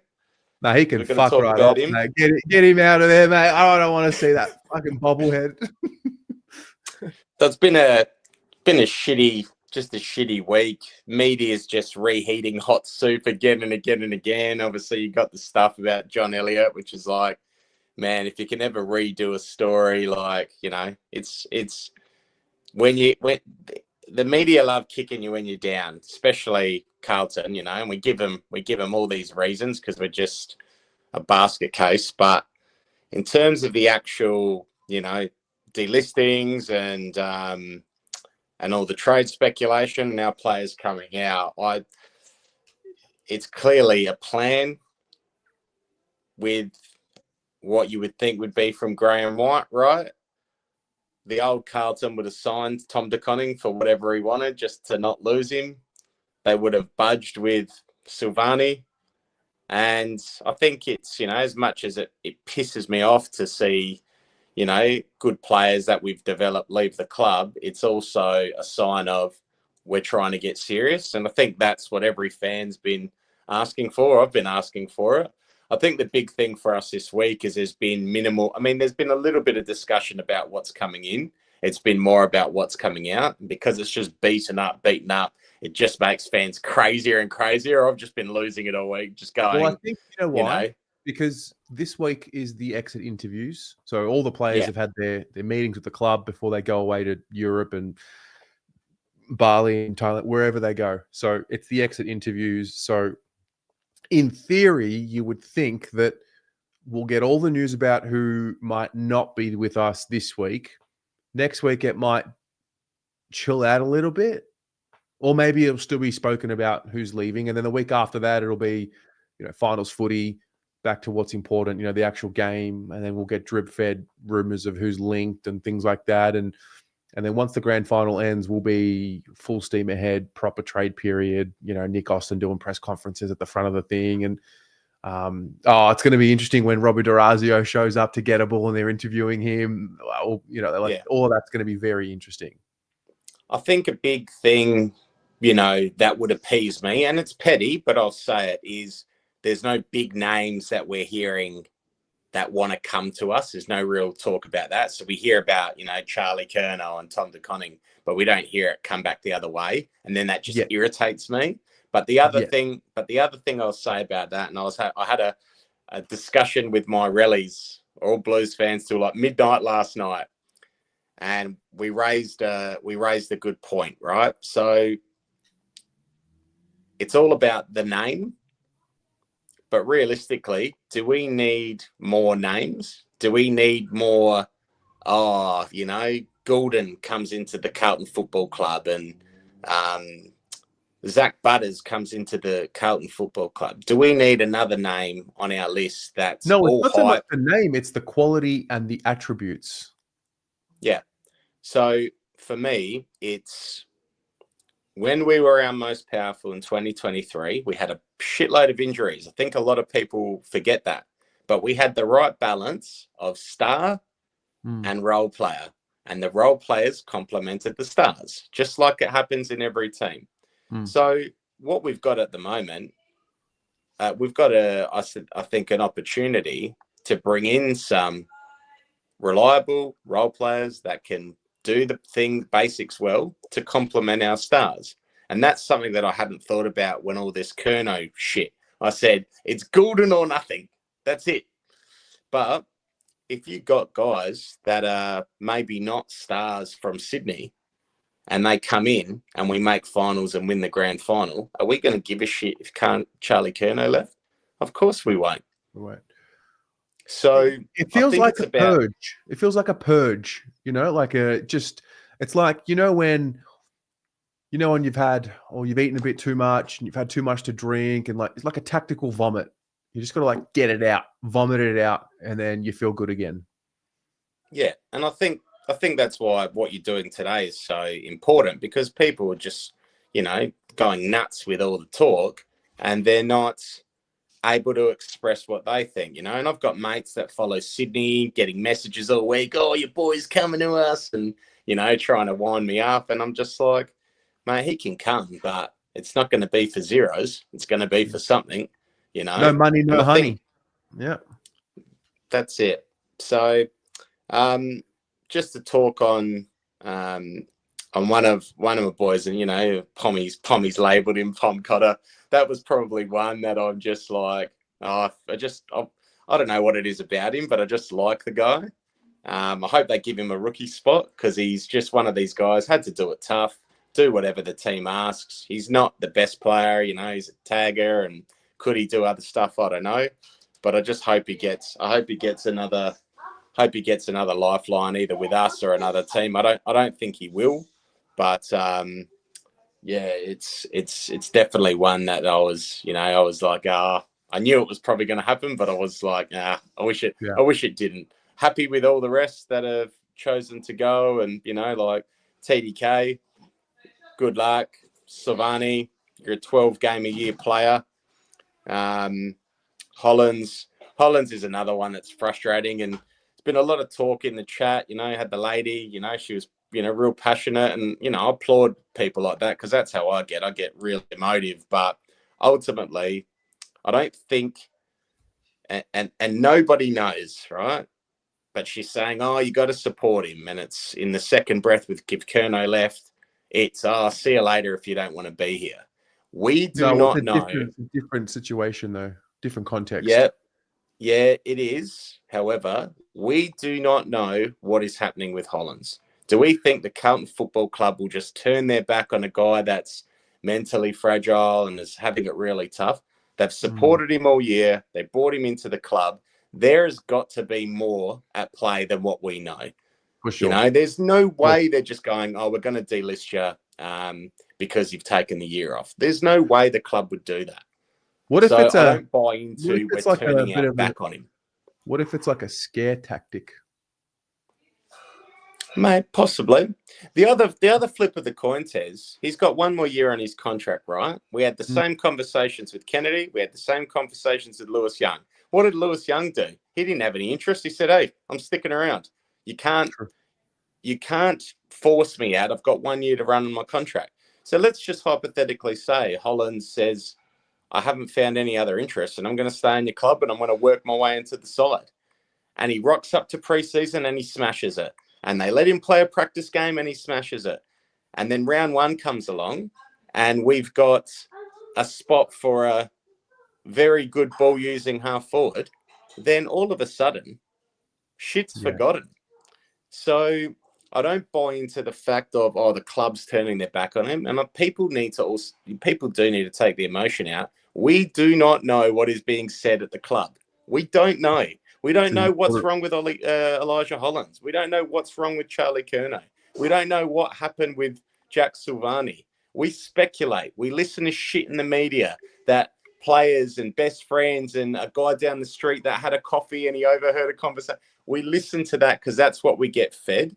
So when people try to fly the flag, so to speak, and say one thing and the other, unless you are a direct friend of that person and have had conversations with them, what are we arguing about? Do you know what I mean? So, good point.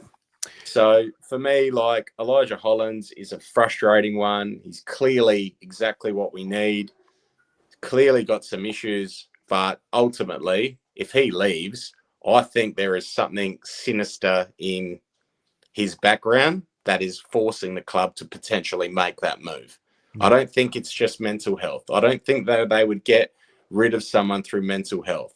I think there would be something stronger where they're like, mate, yeah, you need to get out of here.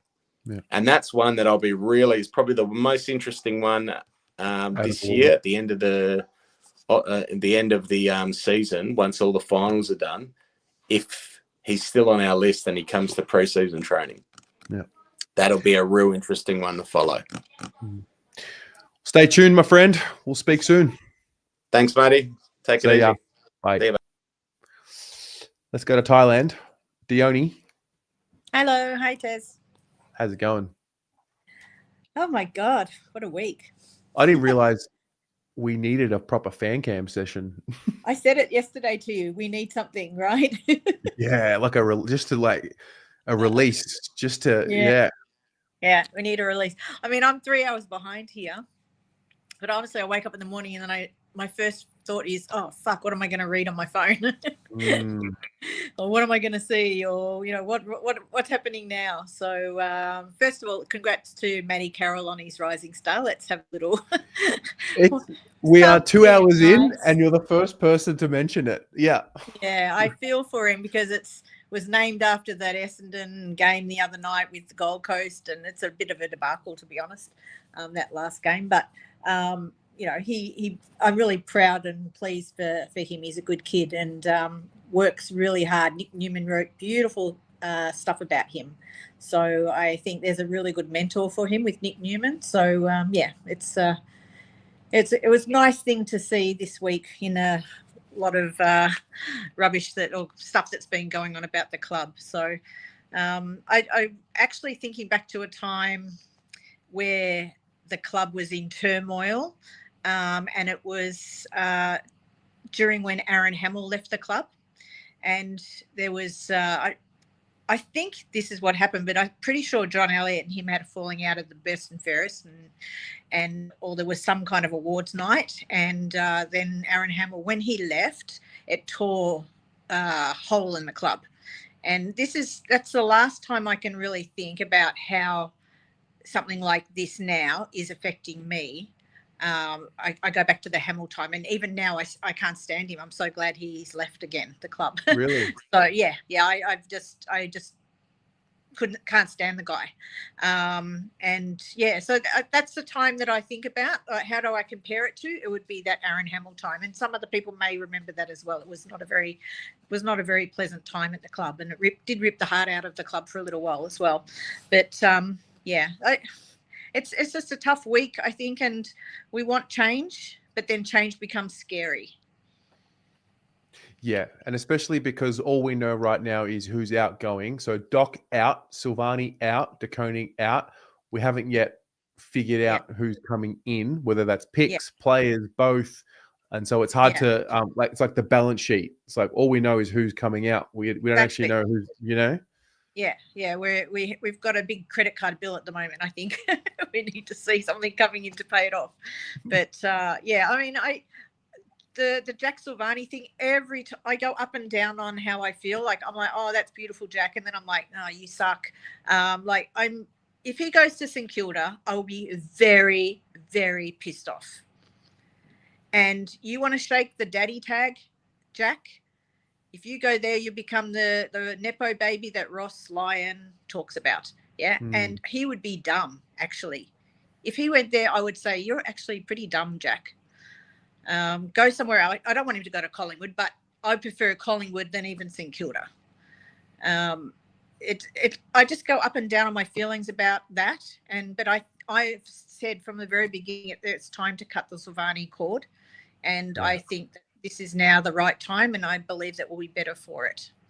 Well, unless they fix the relationship with the Silvani family and everyone got together and figured it out, I think maybe this was the only way to move on from it, because it did always linger. And you know, Jack played, what was it, 128. So if he had stayed and got to 200, were we going to do another situation of Steve sitting in the car because he doesn't? So it just kept lingering in the background. And his dad didn't even come into the room for his 100th game. Yeah, that's terrible, right? Why can't you even rise above something? Anyway, it's history now. He's gone. But I really do not. I would be so mad if he goes to St Kilda, because for me, then it would have been planned all along. I believe that. And for Elijah, who was it before? Andy, I think it was, that was saying, actually, they've told him that that he should look for a trade. Well, they'll look for a trade for him as well. But if it doesn't happen, he can stay on the list, or they pay him out. Well, if they really want him gone, then they would pay him out. Exactly. So we'll know the answer then. If he gets paid out, nobody wants him, then we'll also know that there's something else happening behind the scenes. He's a lovely guy, Elijah. I feel for him. That's probably the one that tugs at a little bit more at the heartstrings because of his potential. But potential doesn't win you games. No, that's right. He's got the attributes to be a really good player at the club. Yeah. It's just tricky. It's just tricky. That's what it is. Exactly. So anyway, I just want to say one more thing before I go, and it's not about Carlton.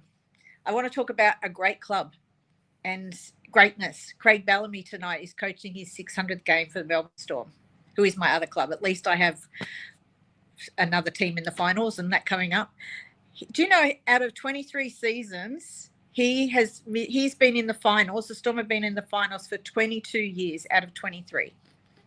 22 of 23 years they've been in the finals. Yes, and the year they missed, they had enough points to get in the final, but they got disqualified because of breaches.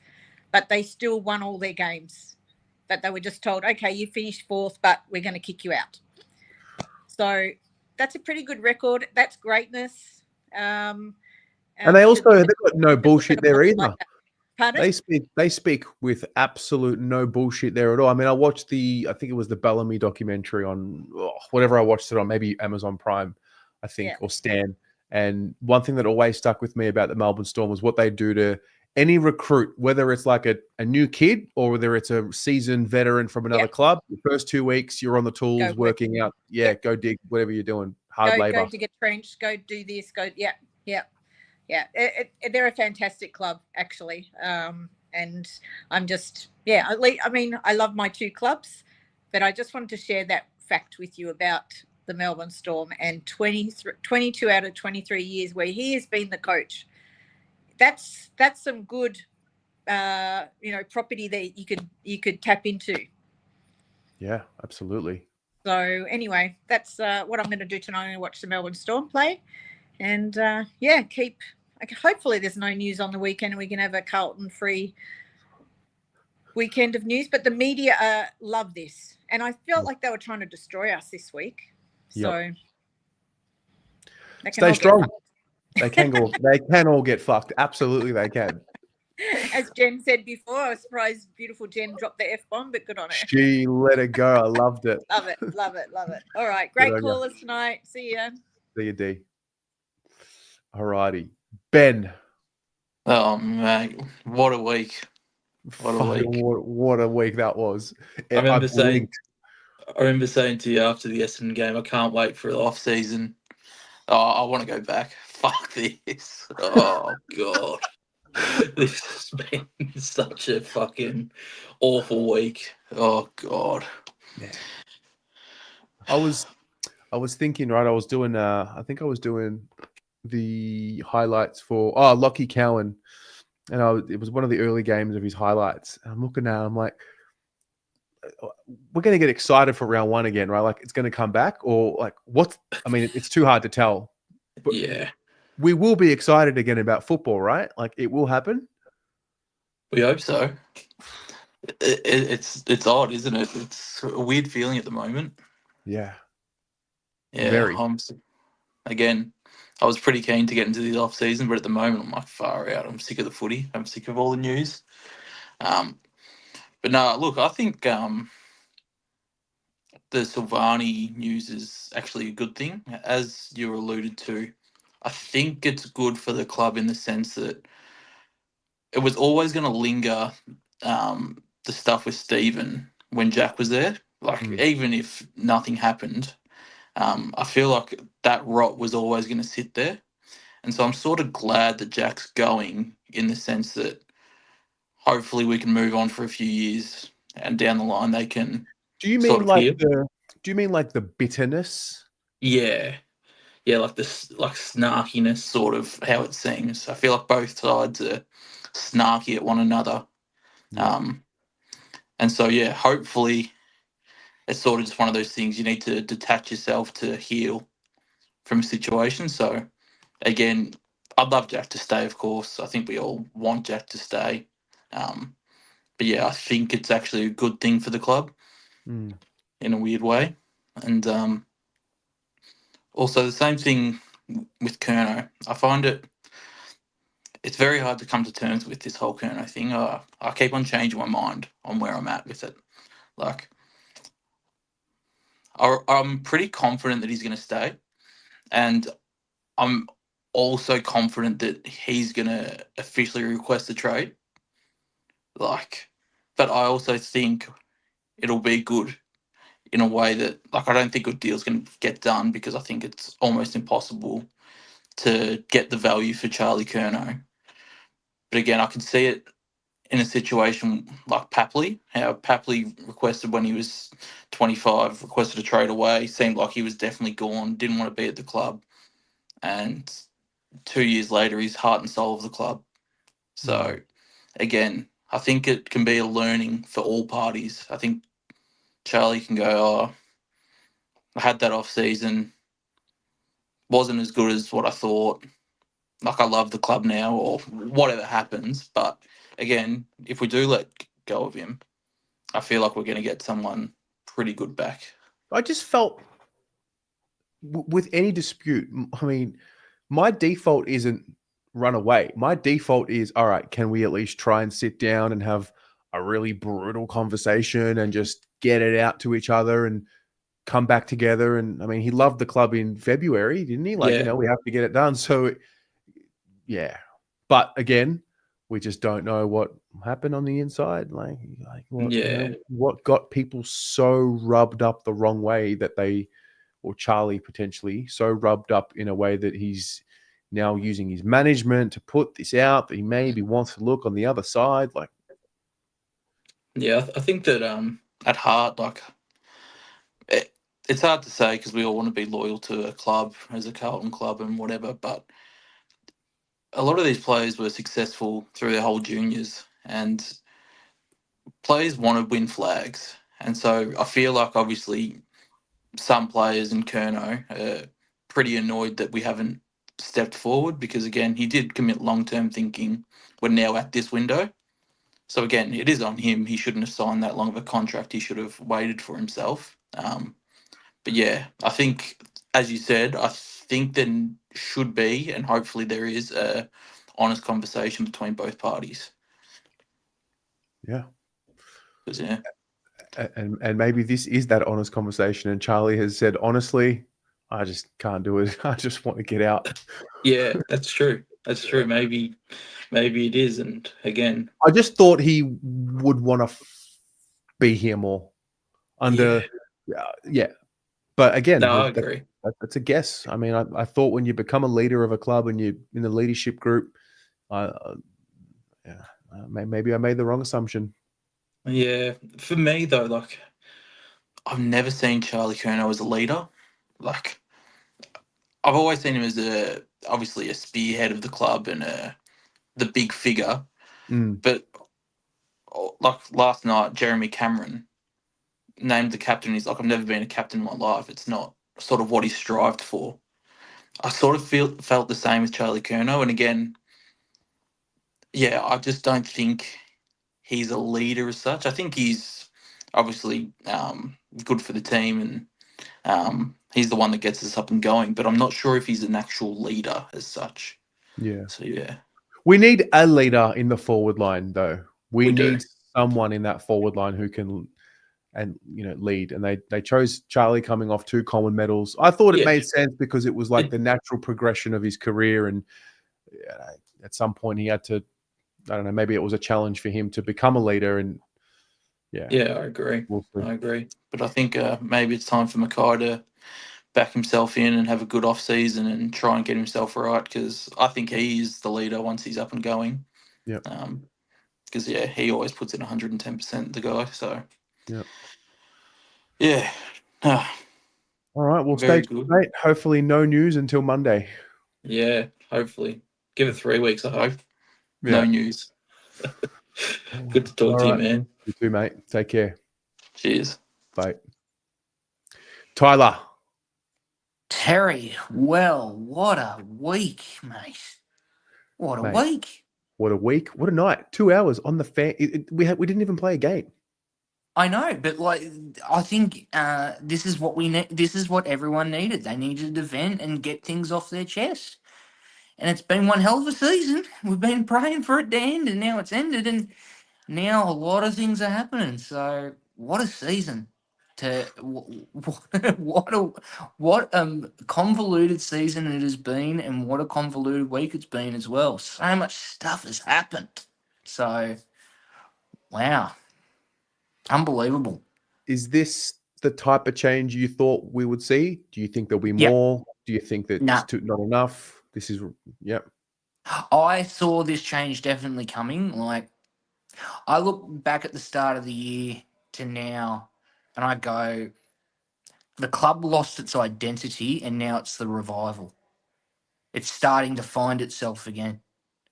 And what I mean by loss of identity is like, well, all the shit that happened on the off season and all of that, and then we get all the way to the start of the season.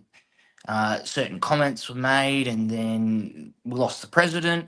But then also at the same time, our form was terrible. It was patchy at times all throughout the season, and then now it's a great reset. So. And then especially as well, like when I said a long time ago that we were focusing more on the brand than the football, and the $10 tickets as well. So it's like seriously, like it's been one hell of a season, and the changes needed to happen. So it's I knew that definitely most of the assistant coaches would have gone. I was a little bit shocked about Chincotta, to be honest, when I saw the news, but I was not too surprised about Fantasia, to be honest.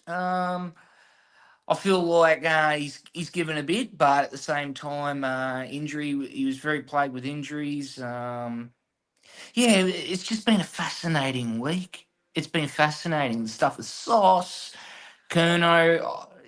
You can say whatever you want about the Curnow story. Like, it's going to be what it is in the end. If he's going to stay, he's going to stay. If he's going to go, he goes. But like, it's an interesting time at the Carlton Football Club. I'll say that much.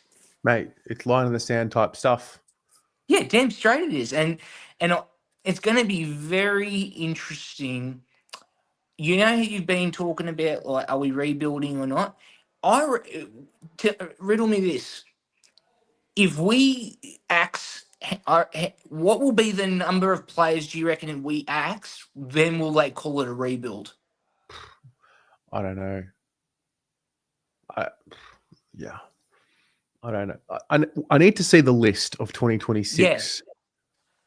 Yeah. I need to see the list. You know what it feels like? We've used a lot of words. The word refresh. It's an Alt F4. Yeah. It's definitely like, it definitely. It's an I think Alt it is like a F4, bit of just a like refresh. shake it up, let the Yeah. dust fall from beneath, and then and then go from there. But I think as well, and this is why it's so fascinating. I liken this season to what happened to Adelaide after the grand final. Something's happened, because remember with Rotten. Adelaide it was the camp. Something has happened in this season where everyone went, nah, something's wrong. And obviously a lot of changes still coming and all of that. Who knows? We could even get like coaches like Williams, for God's sake. Like, that would be very interesting. I'd love Choco. I mean, I'd I love love the to have idea him of at the him. club. Yeah. Yeah, I swear I would love to get him at the club. I don't know about what's your thoughts? Should we go for Hinkley? If not, Mate, I'll tell you who I'm a big fan of, and I've Mhm. said his name from the first day. Chris Davies as the head of football. Yep. Elite Yep. operator. Yep. He's brilliant. Yeah. I just think as much senior experience into the department as possible. Yep. So long as everyone sort of knows their role, understands their role in the department, I just don't see how senior experience with decades of experience, I'm talking, behind them each. I think that's an important part of building a strong department.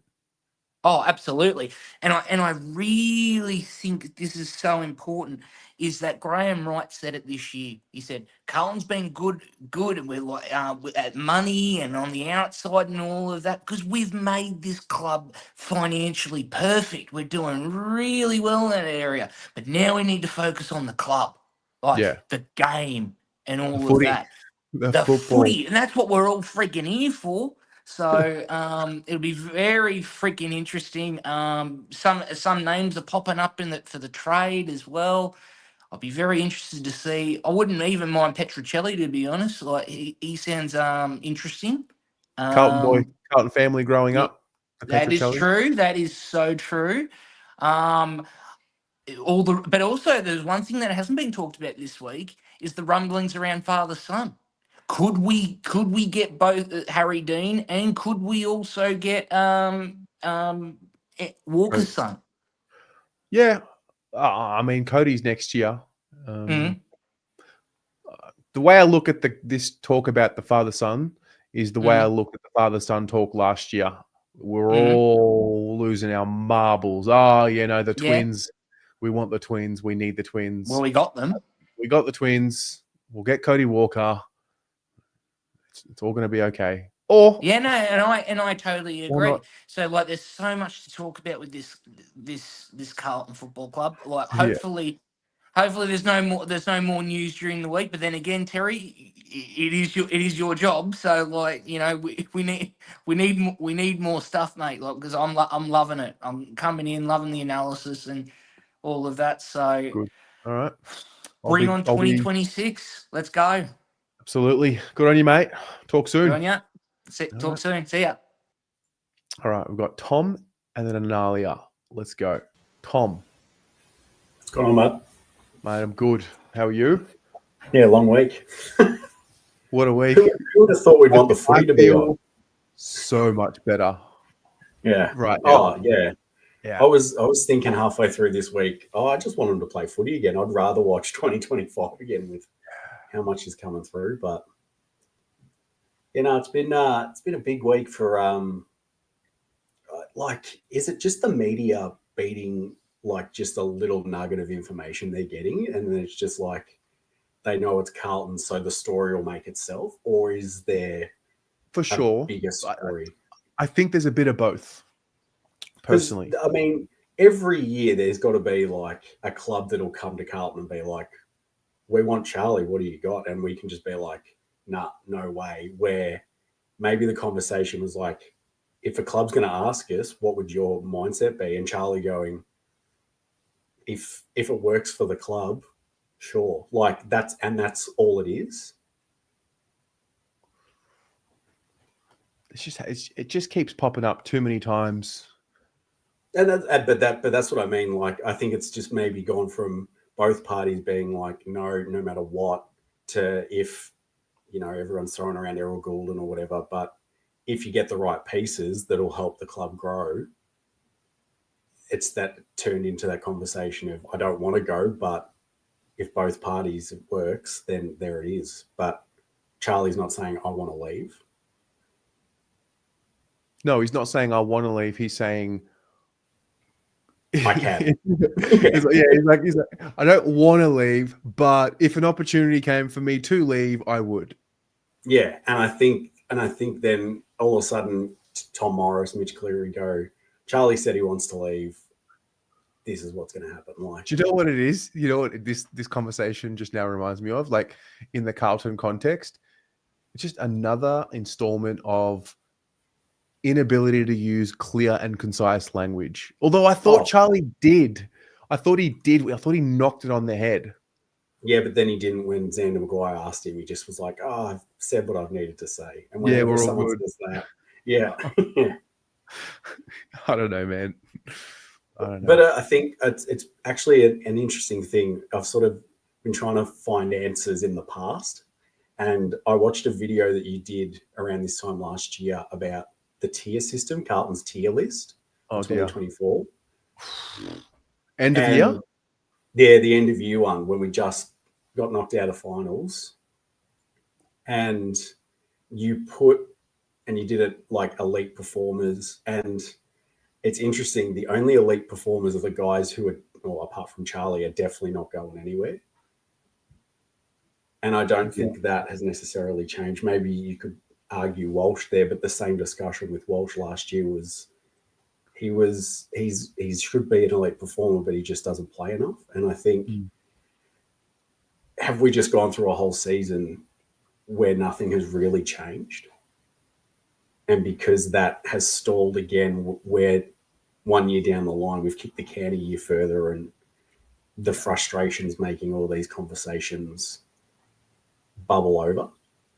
Yeah, I was also thinking earlier today around the sweet spot of this group. And I mean, I think we were talking now is the time for finals footy in 2020, 2021. Yeah.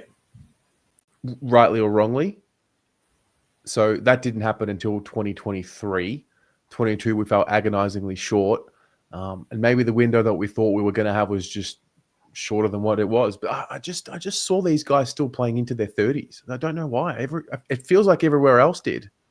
It was almost as soon as when Bolton said this is the spine that's going to take us to a premiership, that was the words we needed to hear as a fan base to go, okay, we've got the list we need. And then we just sort of held on to that sort of bare bones of whatever comes around that spine is going to get us there. And, I don't hate what Andy was saying earlier, that you don't need a team of stars to get you to a premiership. You just need 23 good contributors. And I think, when you're trying to get Errol Goulden, but Jack Petrocelli and even Sam Flanders has put up, it makes you automatically think, oh, they're not going to be the guys to get us there. But every team's got a Buku Karmas that gets the job done and wins a premiership. So it's like Blake Acres in 23.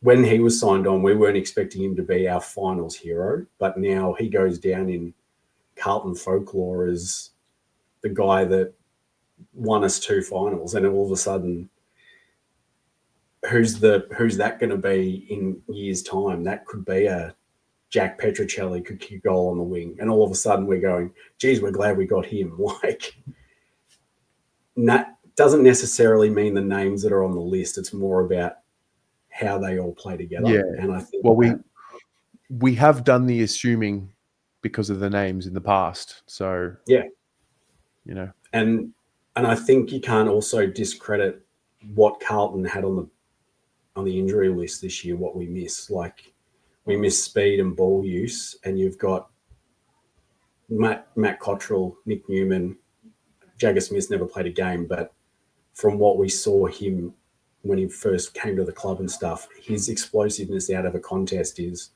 what we desperately need. And I think once pre-season kicks up and you see what these guys add to our team again, we'll all of a sudden go, hey, why didn't we play like this last year? And then we'll go, oh, because they didn't play. Like, and then so it all of a sudden becomes that you add a little few bits and pieces to what is a pretty strong core group, and then it doesn't seem that bad when preseason games kick around again. Yeah. But yeah, again, glass half full, I guess. But clarity is coming. This is just the first bit of the purge. Yeah, we've got, and I think once the finals all start, everyone will stop talking about the teams that aren't playing in the finals, and I think that's where the break will sort of we'll be able just to relax and wait for October. But they got to talk about something this week, and Carlton sells papers. Who's your premiership tip? I like Geelong. I think they're primed, ready to go, and they got the big game players. And yeah, I don't think they'll leave Melbourne. So okay, yeah. All right. Well, mate, have a great Friday, and I look hope after yourself. Yeah, I hope to speak to you soon. Not too soon. Speak to you soon. All right. See you, bud. Analia. Happy Friday. Yeah. Happy Friday. What a fucking wild time we're having. Chaos. I told you chaos was coming. I knew it.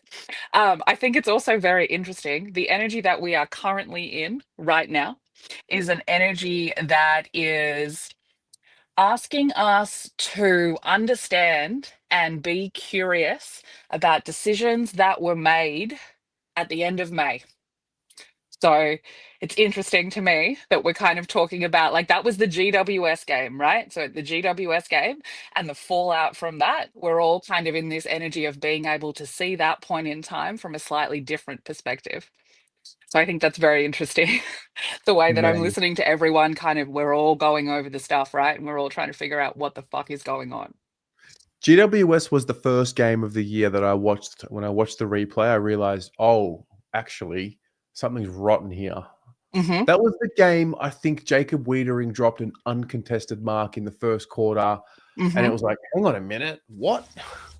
Yep. So, like, we're back there in that period of time. It's going to be interesting because tonight, like, after all of this fuckery that we're experiencing at the moment energetically, tonight around 10:30, there is this energy of finding places that we have been, like, made to feel guilt or shame about, specifically in family spaces. We find power in that. So there is a slight turning point in the energy tonight, but we are moving into eclipse season. So, like, September is going to be fuckery, because September energetically is like people's hidden monsters taking form. So when we're talking about secrets coming out, secrets are going to come out 100%. The Yeah. year of revelation. Yeah, 100%. And, like, I've just been watching this unfold this week. Interestingly, it aligned with the energy in the universe basically going, and everyone's going to break up. And then that day was like Carlton broke up with 3 people. They had a chat with Elijah being like, hey, if you'd like to, maybe this isn't going to work. If you want to kind of move on, you can. So like we're in breakup energy. We're in like realizing that it's not working out, realizing that you want more for yourself or you want more out of the relationship. And anyone who's been keeping secrets, Carlton, that's what's happening. Like, see, these things are coming out. It's very, very spicy. It's very spicy, and I think it's gonna get spicier. Spicier? Yeah, 100%. Like, I got this idea of it being like a spicy truth around the Luke Sayers situation. Like Yeah. everything where that aligned to, how quickly he kind of disappeared. I was like, there are other fucking secrets that they don't want people to fucking know about. Off you go. And I think we're going to start finding out those secrets. I think we're going to start seeing them. Fuck, man. The Jack thing has fucking thrown me. The Really? Jack thing has thrown me because I thought he would be decisive. I thought he would go, I'm done. I'm going here. Thanks so much. But I think something dodgy is going on there. Like, I think something dodgy is going on. I think there are pieces of that puzzle that are not they're not truthful. I think within all of it, I don't think he's got all of the pieces. I don't think any of the clubs that he is going to have all of the pieces. There is just something not right. And now this mention of St. Kilda and having his dad kind of involved, I'm not about it. And did anybody else see the ad that he did with his dad, the Gillette ad? No. Oh my God. So there's this ad where he's sitting on the couch next to his dad and they're selling razors. They're talking about Gillette razors. The energy between them is awkward as fuck. Like, I haven't seen this. You got to go find it. It's quite, it felt to me like he's been told, like, dad's told me what to do and I'm going to sit here and I'm going to do it. And I thought he was out of that energy. I thought when he came back, he was out of that energy. But then the interview that he did, where he said, and I'll never fucking forget it because it's stuck in my head. He says, I used to play golf, but now that I'm a dad, that's been taken away from me. And I thought that's a very interesting thing to say. And he goes on, he talks a little bit more. And in my opinion, I was like, you went to your father for dad advice. And he's basically said, well, you can't have fun anymore if you're serious about it. And I think there is something within that journey for him of becoming a father and maybe bringing his father closer back in. And I think that there is some fuckery going on there. I really do. Wow. Yep. I mean, there's just fuckery going on all along. Oh. The Charlie one is the one that threw me. I felt like I was going okay with what I believed and what I didn't believe. And I was just so steadfast on not wanting to just automatically believe the media speculation and not sift into there. And then when the exit interview stuff came out and how quickly the journos had the news about it. And then when Nick Butler said, I called his manager and he confirmed, I was like, fuck. Yeah. I'm not into his manager. I've got to find his birthday and have a look. I don't trust him at all. I don't think he's got the best interests of Charlie. I don't think so. Charlie's kind of somebody who, like, he doesn't want to upset anybody, right? So as much as he's kind of rebellious, if he kind of gets pushed into a corner, he'll finish a fight, but he doesn't want to start it. And I think there's been a lot of pressure put on him over the last couple of years to be the star. And I think it's interesting the talk of him being on the leadership team, because I do think that would have had a negative effect on him. You know, there's like a freedom that he needs to have. And I think being on the leadership team kind of takes away some of that freedom. I think there are more requirements put onto you. And I don't think that he really needed that. I think he's more of a leader without the official title. You know, he needs to be allowed to be a leader of. Yes, correct. The spiritual leader, right? Like, he needs to be able to show that you go out, you can be the fire, you can be the fuckery if you need to. You can go and talk your truth to a camera, but he can't be held in that leadership kind of what you think he needs to be. I think that wasn't a positive moment for him. And I think he's been through like enough shit in the last couple of years that I can actually, which is, I hate saying it, but I can actually see that he might just want a fresh start. Like, I don't want to be Charlie Curnow of Carlton anymore. Like, there's too much pressure on that. I want a fresh start. And he does seem like someone who, like, I don't think he would be comfortable having the conversation of not wanting to be on the leadership team anymore. Like, I don't think he'll be able to come out and just be like, you know what, that wasn't for me. Yeah. I Thanks, think thanks he for would no thanks. leave before he did that. Yeah. So, yeah, I don't, as much as I want him to stay, I don't think you are not going to get the best out of him if you force him to stay. Like, Right. you can't. He's somebody who, like, he needs freedom, and if the more you restrict that, like, I think he'll just get injured. That just I think that's sounds, what'll happen. that just sounds like Geelong. What you've just described as to what Charlie needs literally sounds like what Yeah. Geelong give to people. Yeah. Yep. I mean, I've seen him in stripes. I've like seen him in stripes before. I thought they'd be vertical, but maybe that's the Jack situation. Maybe he's going for the different stripe, you know? But I think that's true. I think he needs to be free. And I think that over the last couple of years, he would have felt like being put more and more into a box Into a of like box. what you needed to be. And so I can see that he like might need to go somewhere else. And, you know, he's just gotten engaged and he's like starting this new part of his life. And like his whole energy system is like facing the question of what sort of a man do you want to be? So many of the players are facing that right now. Like, what sort of a man do you want to be? And so some of them, I think, who've like just started families or are just gotten married, I think there is that big question. And I think just, you know, Carlton kind of fucking deserve it, to be honest. The way that they have behaved over the last year has been disgusting. They haven't been honest with the fans. They haven't I don't think they've let the players be themselves. I think they have really tried to hold on to something that was already dying. I think they literally were holding something dead in their hands and saying, let's believe in this. And I think they fucking deserve the chaos because they got given a number of examples where they could have changed things, shifted stuff around. And I just don't think they chose to do that because of fear of change. And, you know, Carlton have been around for 160 years. And one of the energies that shifted this year is a 160-year cycle. So they are quite literally everyone saying what's happening, everything's falling apart. This has never happened before. No, it fucking hasn't. This is the first time. This is the renewal. And it's like, you know, when you said that they were spiritually bankrupt, that's what happens, you know? Like, we had to have the spirit removed because we are building the new spirit. This is the new spirit of Carlton that needs to be built.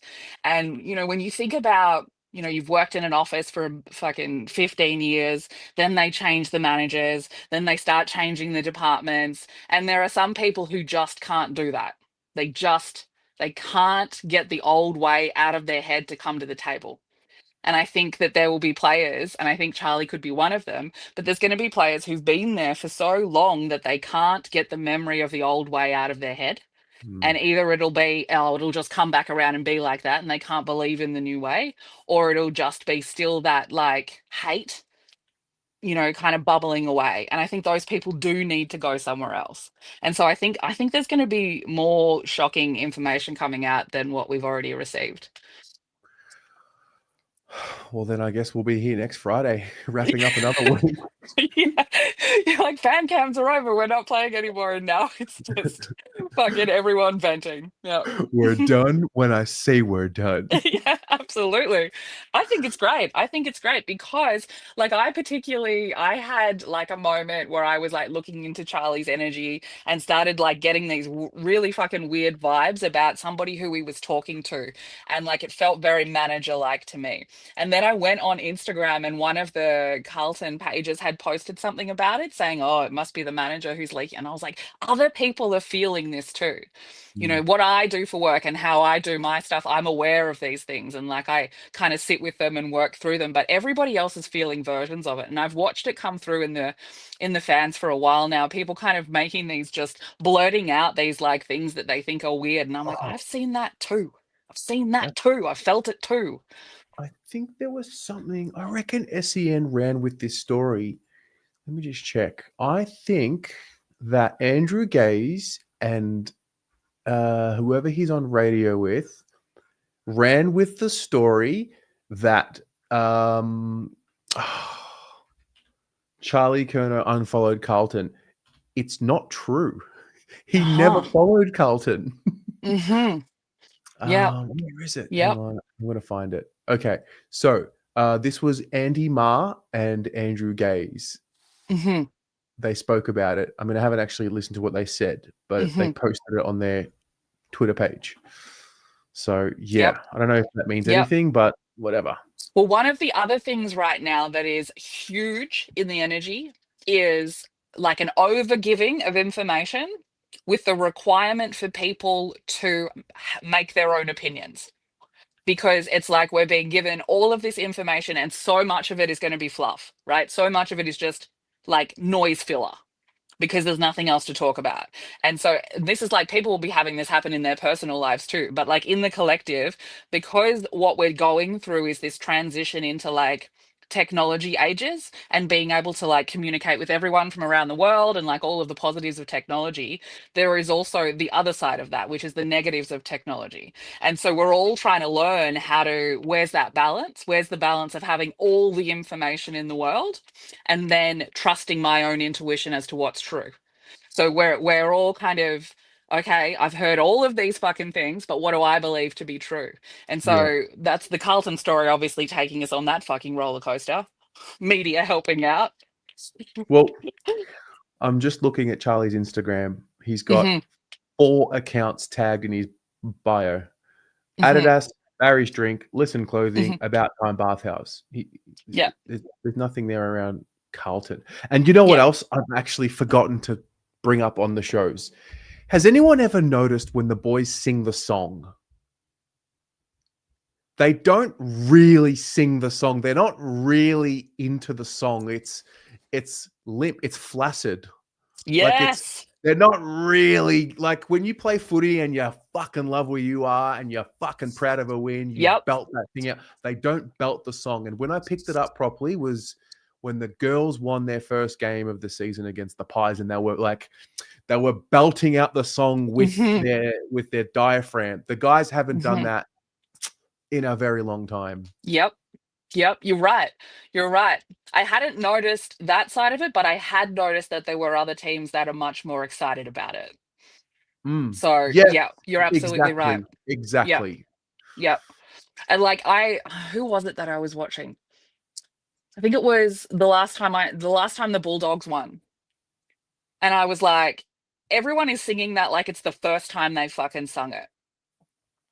Like it's the first time. And like you're right. And Carlton do it like these are the words. Carlton do it like when you're in primary school and they teach you the national anthem. Yeah, and you're like have standing to sing there. it. Yes. You're just like, I'm standing here doing the thing. I know the words. I'm gonna do the thing. But you're not connected. You're not connected to it. You're right. Yeah. I think this is like the whole new birth of Carlton. And I think the chaos is going to get a bit worse before it gets better. Like September is huge. Like it's September, the energy in September, everyone's lives are likely to be very different by the end of September. So there's a lot going on personally for the players, and then in the collective story. And like I just am just dying of laughter every time I remember that question that Graham Wright got about like, how do you feel about people calling you the bringer of change? And he was like, oh no, I don't like that. I don't like to think of myself as that. And we're all like, hello. Everything you've done. That's what we need. Shocking. Yeah, I don't think he's done yet. And like I think, because I've looked into his energy and I think he's been moving pieces around for fucking ages. And like I saw someone comment that he'd been hanging around since October last year. Graham? And yes. And I think that is a very long time for somebody like him to be collecting information. And when I had my chat with Alex Marcoux, he said, I was saying to him, this is the energy of Graham Wright. And he said that he was at a Carlton function or a Carlton meeting and Graham was there. And he was like, you're absolutely right in how you're describing him. He didn't say anything. He just sat there and collected information the whole entire time. And I think he's just been doing that. I think 100% doing that since October. And I think he has been moving pieces around since then that nobody knew about. Because he's like that person who puts the puzzle together. So he knows which puzzle pieces need to go. And I think some of this stuff where we don't have all of the information, like about Charlie, like about Elijah, I think some of that stuff is him kind of like putting out a fishing rod and just kind of like laying something out there and then seeing how things get reacted to. You know, and I think like the Charlie one in particular, because I think he's someone who needs freedom, I think it could have been as easy as like that kind of just being waved under his nose. Well, what about if he didn't play for Carlton anymore? And then he's already thinking about it, you know? And that's kind of who this person is. That is who Graham is. That's why I laughed so hard when he was like, "Oh, I'm not someone who's like all about change." Like, yes, you fucking are. That's who you are. That's what you've also been hired for, you Embrace know? it. Yeah, absolutely. And so I think that's like, I think a lot of this is him.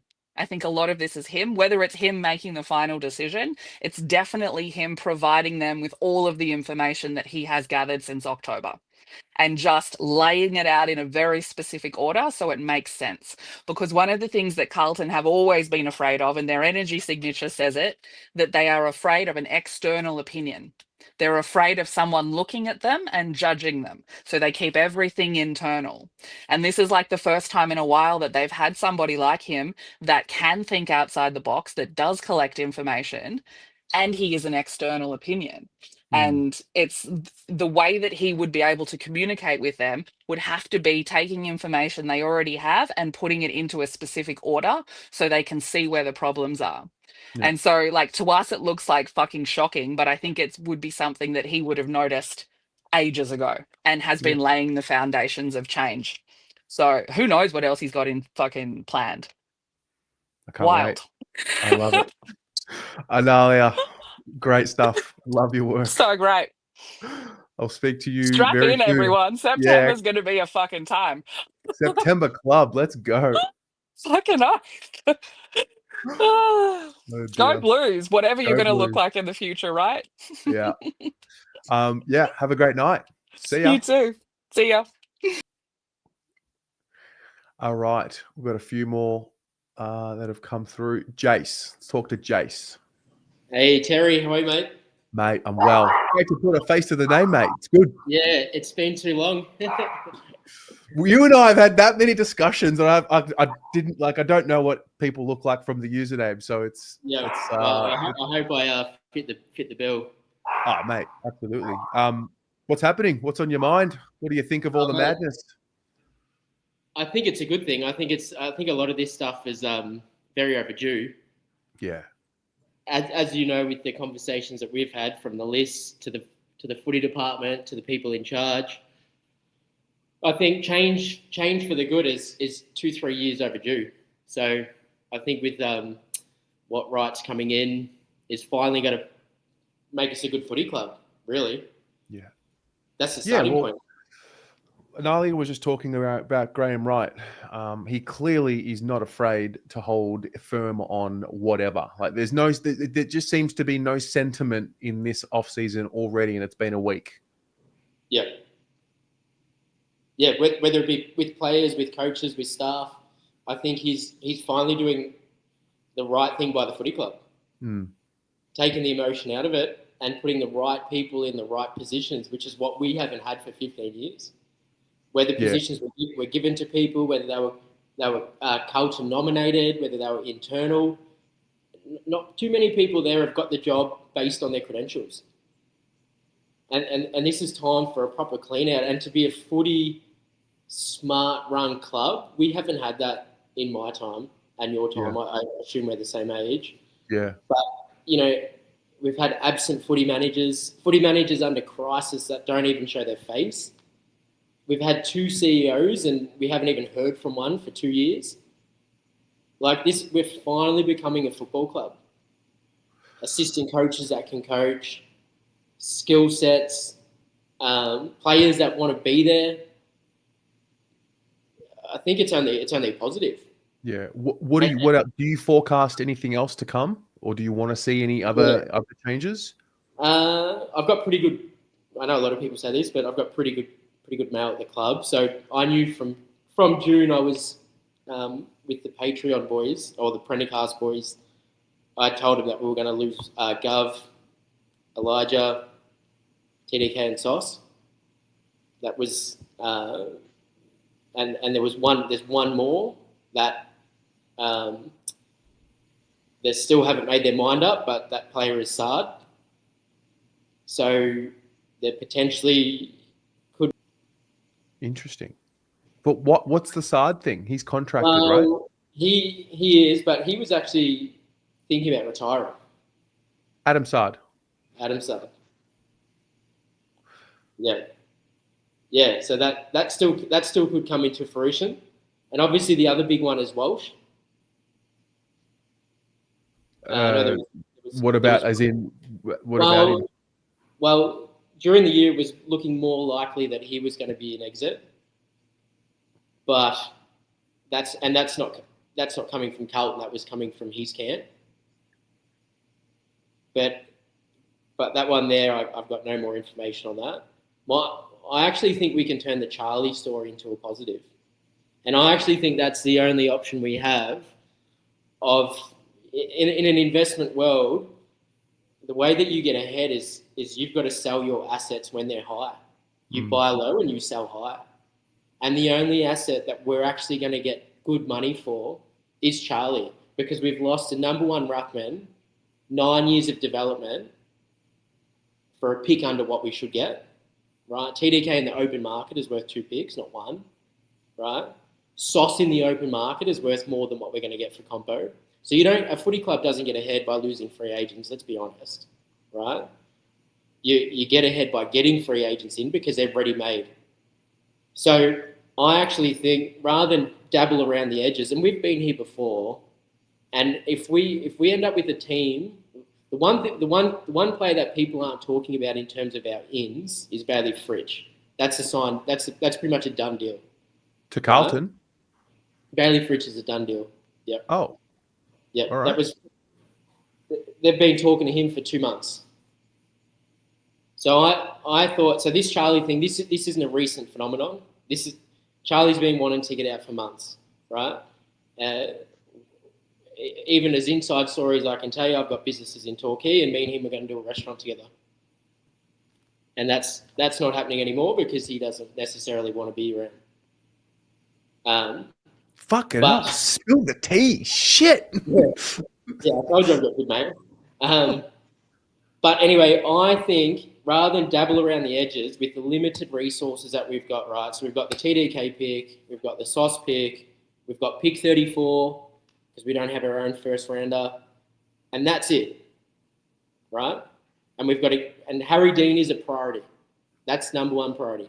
Now to fill the list up again, with Bruku Karmas, who a swingman is another terminology in footy for a lost man, right? If you're no good at back line, you're no good at the forward line, you're nothing, right? Yeah. That's what a swingman is. Liam Reedy, back up ruck, no problem there because it'll cost you nothing. And every team needs 3 ruckmen on the list. So I've got no problem with the third ruck. But a Petrocelli, there was another sort of VFL player that we were linked with. The names that have been thrown up, like you got Jake Rogers, Sam Flanders. I don't know how much. Liam Ryan was mentioned, but that's a definite no. But even this thing around the edges with Bruku Karmas, with Petrocelli, you can't tell me that we've got Petrocellis on the list. Like what's Billy Wilson? What's Jackson Binns? They're future Petrocellis, right? If they don't get game times, if they don't get developed, they'll be 25. They'll have pace, but they'll have no skill set. Yeah. Right? You can draft a Petrocelli at pick 50. There's so many players out there with speed, but I don't understand why we would go back to getting C graders. That was 2012, 2015 when we couldn't attract anyone, right? Yeah. So back to my story, or my premise is with Charlie, an asset cherry ripe, Sydney want him. I reckon we can turn Charlie into 3 best 18 players. So take into account we've already got Fritsch. And we'll get Fritsch probably for the Sauce pick for a second rounder, right? You could safely say, and footy, what people have to realise, building a list isn't about one player in, one player out. It's a holistic approach, right? So if you already know you've got Fritsch coming in, there's 40 goals. Charlie kicked 30 goals this year. Now, I know this is a down year, But at 29, with 3 surgeries this year, another surgery in the off-season, an athletic forward like Charlie. He's not a smart forward like a Gunston. He's not a smart forward like a Cameron. He can't find pockets of space. He struggles to get past his opponent this year. Do you think it's more likely or less likely that he'll get back to 70 goals? With the full preseason, I still think he can play his aerial game. Maybe not 70. I still think he can get to 60. Well, let's say his best is 60. If we can get 30 to 40 off Fritsch, right? And in this Sydney trade, behind closed doors, they're definitely going to listen to offers. Because if you can pull a Patley back to Victoria, if you can pull a McInerney on half-back, and if you can pull a first rounder off Sydney, that first rounder can become Sam Flanders, who wants to get back to Melbourne.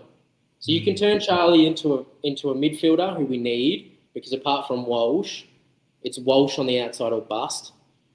Flanders can play half-back, or he can play that third or second receiver, or even jump on a wing with Ollie. McInerney half-back, Patley up forward. Patley and Fritsch, in my opinion, would kick more goals than Charlie put together. Who's that? Fritsch and Papley? Fritsch and Papley. And it does, and Terry, like this thing, we were sold for the last 10 years that Harry and Charlie were our greatest strength, that was our point of difference. Every footy club needs a point of difference. There's 6 clubs out there now that have got 2 key forwards. We're the only ones that seem to have never been able to make it work consistently. These boys aren't unicorns like they used to be. 10 years ago, they were unicorns. We were the only team to have 2 key forwards that could potentially rip a game apart. But I can honestly only reckon that they've done it against North twice, where they've kicked 12 between them. But I'm really struggling to find where they've done that against a top 8 side. When have they done that against a top 8 side? They're not smart enough. Like I don't know, but they've never, apart from North, when have they ever kicked 5 and 5 or 6 and 4 or really tore shreds? Definitely not against a top 8 team. You know, in finals, Charlie goes quiet. And I just reckon that it's dynamism. Footy's all about dynamism. So that forward 50, if you split that open with a smart forward like a Fritsch, with your marking tool like Harry, you only need one of them. You don't need, Richmond proved that. You only need one marking forward, right? And what are we doing with Kemp? What are we doing with Moya? Right, so they're your backups. Papley, that's your small. Right, I just think in any world, when you've got an asset at top dollar, you have to sell. And if we don't, and we think we're going to improve by getting these Petrocellis, these Liam Reedys, these Bugu Khamas swingmen, like what's the point of? So this Gov trigger, right? It's very interesting. Like I said, we knew from June that they weren't going to give Gov a contract, regardless if he got injured or not. That was 17, and he was in the 2s, right? But that's also because of the mistakes of previous list managers, like the contracts that hit him, Williams, Sard. You know, we never got full potential off those blokes. But they were meant to be the icing on the cake from memory, especially Sard and Williams. I remember them talking about that. Like, yeah, it's just the last remaining pieces. Yeah, do you remember the first sort of big argument you and I had was about Houston and Jagger? From memory, you wanted Houston. No, so I didn't want Houston, but I said to you, selling the farm for an 18-year-old does not make sense to me when in my opinion, our list had so many holes. Yeah. If you're still not there, like maybe if we were Brisbane and we just won the flag, no worries, bring in the 18-year-old Astros, right? Because we're obviously a good side, and now we're replenishing for the future. Carlton weren't at that phase. Mate, we weren't there. Yeah. We got to a prelim of, in my opinion, pure heart, and it was a transition year in footy because what happened the year after and the year after that, we're seeing these anomalies in the ladder. Like teams can't get in the 8 with 15 wins, right? Crazy. And in that run home, we only beat Sydney. We beat Geelong every year, right? So But until we can beat teams that can run and spread, like Brisbane, like Hawthorn, like Adelaide, like Collingwood, what are we? Because we're never going to get anywhere if we can't beat those sides. In the last 5 years, we've never beat those sides. We can't beat sides that can run and spread. Like that prelim was over after quarter time. And then to lose a elimination final where you didn't kick a goal in a half, and somehow Brian comes out and says we're going to be top 4 after we'd given every pick away for an 18-year-old, that makes no sense. Like you strengthen in a position of strength. And Austin, and I've done this so many times, and it's because it's so frustrating, but since 2021, it would be a good exercise and good content for you. But you can go back and you can watch all his interviews post-trade, right? Not pre-trade, but post-trade. And he's mentioned the word depth in 3 out of his 5 trade periods, right? Lewis Young, depth player. People forget we got pick 22 for Zach Fisher. That's a damn good pick. You know what we did with it? We split it. Rather than take someone decent at 22, he went cute, and we split it for pick 34 and 33 or some shit like that. And you know who one of them was? Jack Carroll, right? Who Cripps spent 3 years putting him under his wing, and somehow he's off the list. Austin's been so cute in the 5 years he's been here. In my opinion, he hasn't been brutal enough. And last year to do what he did, my argument with you was, Jagger, no problem, he's a gun. Although, what didn't make sense to me was, apart from the fact, I thought, so my thing to summarise it was, I still thought we needed more senior players. That's what I was arguing with you. And I said, well, if Houston's knocking on the door and he's going to cost you 1 first rounder, to me it was a no-brainer because we were so many senior players short. Yes, in a perfect world, I'd love to get Jagger as well, but we were senior players short. And where we are now in 2025, I think that proves that point. Because now we've got, it's taken for Graham Wright, because he's got a reputation, it's taken for him to come out and tell the whole fan base, we need good players. Yeah. We really need to wait for Graham Wright to tell us that. Now that you see how this season played out, does it change your view on what we did at the end of last year? Like, would you rather be where we are tonight with Houston or with Jagger? Who's to say with Houston we would be this bad, but say we win 3 more games. I'd definitely rather Jagger. But the other thing too didn't quite make sense. Okay, he could be a superstar, and let's hope he is. I hope he is, right? And I think this is what I said to you as well. If this super draft, and it's turned out to be a super draft, I think the stats are something crazy, like 30 of the top 40 have played, have debuted. The Rising Star, you could have picked 5 of them. Like, it's just phenomenal what they've done this year. And poor Jagger, we obviously haven't seen what he's capable of yet. But why not? Why weren't they trading into that the year before then? Yeah. Why did they have to do this super trade with West Coast and give up the farm because they got desperate, right? Right. We could have started trading the year before if it was such a super draft, right? And why end up with 1 player? Right, and I know we got the Harry O'Farrell trade was beautiful because I actually wanted to get rid of Kennedy because I don't believe Kennedy, Chera, Hewitt, Cripps, that midfield is terrible, right? There's so many sames in that midfield, right? Once again, footy is all about dynamism, and there's no dynamism in those 4 players. So that was a great move because what we got from Doggies, and everyone said, but you got nothing for him. No, we got Harry O'Farrell. So we got a centre-half back. And that's what we need. We needed backup for Weeders, albeit 3 years too late, right? That's another story, though, you know. But what I didn't understand with last year, the super draft was like, at one stage when we had pick 10, pick 14, we gave that to West Coast plus Owies to get pick 3. That 10 and 14 could have nearly got your Harvey Langford and Murphy Reid. That could have got your Alex Taru and Murphy Reid. You know, so that was ballsy. So a lot of it doesn't make sense to me because since 2021, Austin has said 3 times that he was recruiting for depth. And I don't understand what depth is because at the end of the day, just recruit for talent. and who makes it, who doesn't, is natural organic depth, right?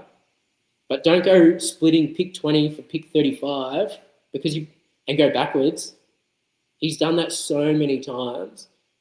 And we're going to end up with a lot of Lewis Youngs, a lot of Brody Camps, a lot of Buku Kamises. And please don't put Petrucciali on the list. But the big thing is, and I know I don't want to be negative because you can't take back, and that's not how I live my life. I'm very proactive, but just think about this, right? In 2015, we recruited a spine, and we never built off that. And that's when everyone talks about Carlton and the never-ending rebuild. It starts from there. That in 2013 we had Cripps. 2015 we got Curnow, Mackay, Sauce, TDK, and there was someone else, maybe Cunningham. Year later we get Walsh. That's already the nexus of a premiership team. You know why we didn't take them and win a flag? Because we never had a proper footy manager. We've never had a proper coach, right? You can look back at all the coaches and you can go, well, T, Bolton, Voss will become part of this at one stage once he's maybe after next year. But none of them have actually gone on and done anything. So it's proven that and that's what's happened. And then from then you can say, like, I was super critical of Sayers because I just thought he's a deer in headlights. And I think Brad Green is the next Luke Sayers. They've got all the ambition in the world, that's fine. But when you go put Ange Postecoglou on a coaching panel and then the board, then that coaching panel says, Voss has got all these deficiencies, Adam Kingsley seems to be the better coach, and you try and employ both of them, but none of them. And then you end up with Voss. And then 5 years later, we're here. The indecision's always been such a hallmark of Carlton. Graham Wright was the best thing that happened to this club, not because of his, well, yes, because he had the reputation, but just because he's a football person and it's a football club. A football business is hardly a business, Terry, because I've got companies and I tell you what, I don't have anyone that pays my wage bill. Yeah. All right, so don't give him too much credit for the business side of things because at the end of the day, the AFL daddy pays our wage bill. Yeah, that's right. Now, if your parents in their cafe got someone to pay their wage bill, well, we'd all be multi-millionaire business people, right? So I don't give him too much credit for running the business side of things because a football is one of the easiest corporate companies to run and there's no accountability. Everything gets given to you by the AFL and you're subsidised. But your footy department, finally, Graham Wright is a proper footy head. Once he puts that footy manager in place, once he puts, he really wants Hayden Skipworth as our How do you assistant. know? Oh, as our senior assistant? As our senior assistant. One of the reasons why Voss is still here, which was a shock to a lot of people, is because it's better to give him one last year than to, knowing that we've got so much to do around the list, than to put a coach in and start him on the wrong foot, right? And give him a 4 or 5 year deal, and that first 2 years starts in a heap of shit, right? Next year, this might appear as rock bottom, but in my opinion, maybe next year might. If they don't get this trade period right, I can't see, there's teams below us that are going to leapfrog us. Yeah. Right? If you're thinking we're going to get away with Buku Kamises and Petrucciali, good luck. And I understand we had a lot of injuries, but we have a lot of injuries every year. Yeah, nothing changes there. Right? But it'll be a slow burn, but when you build from the ground up and the roots are strong, and you just got proper footy smart people in that club, we've never had that in 15 years. Otherwise, we would have turned the 2015 draft into a premiership team by now, right? And they rushed it, Terry, because look around the league, like key position players after 25, 26, 27, that's when they hit their peaks. Curnow and Mackay are only 28. Weeding's 29. There was no rush. But 5 years ago, and that was Sauce's problem, he tries to do the superstar trade every time. Pick 5, no worries, Chera. Pick 5, no worries, Sar. Williams will give you nearly $1 million, like completely overpays to finish this team off. And he just wanted star-studded teams. Like, look at the way that he builds a list.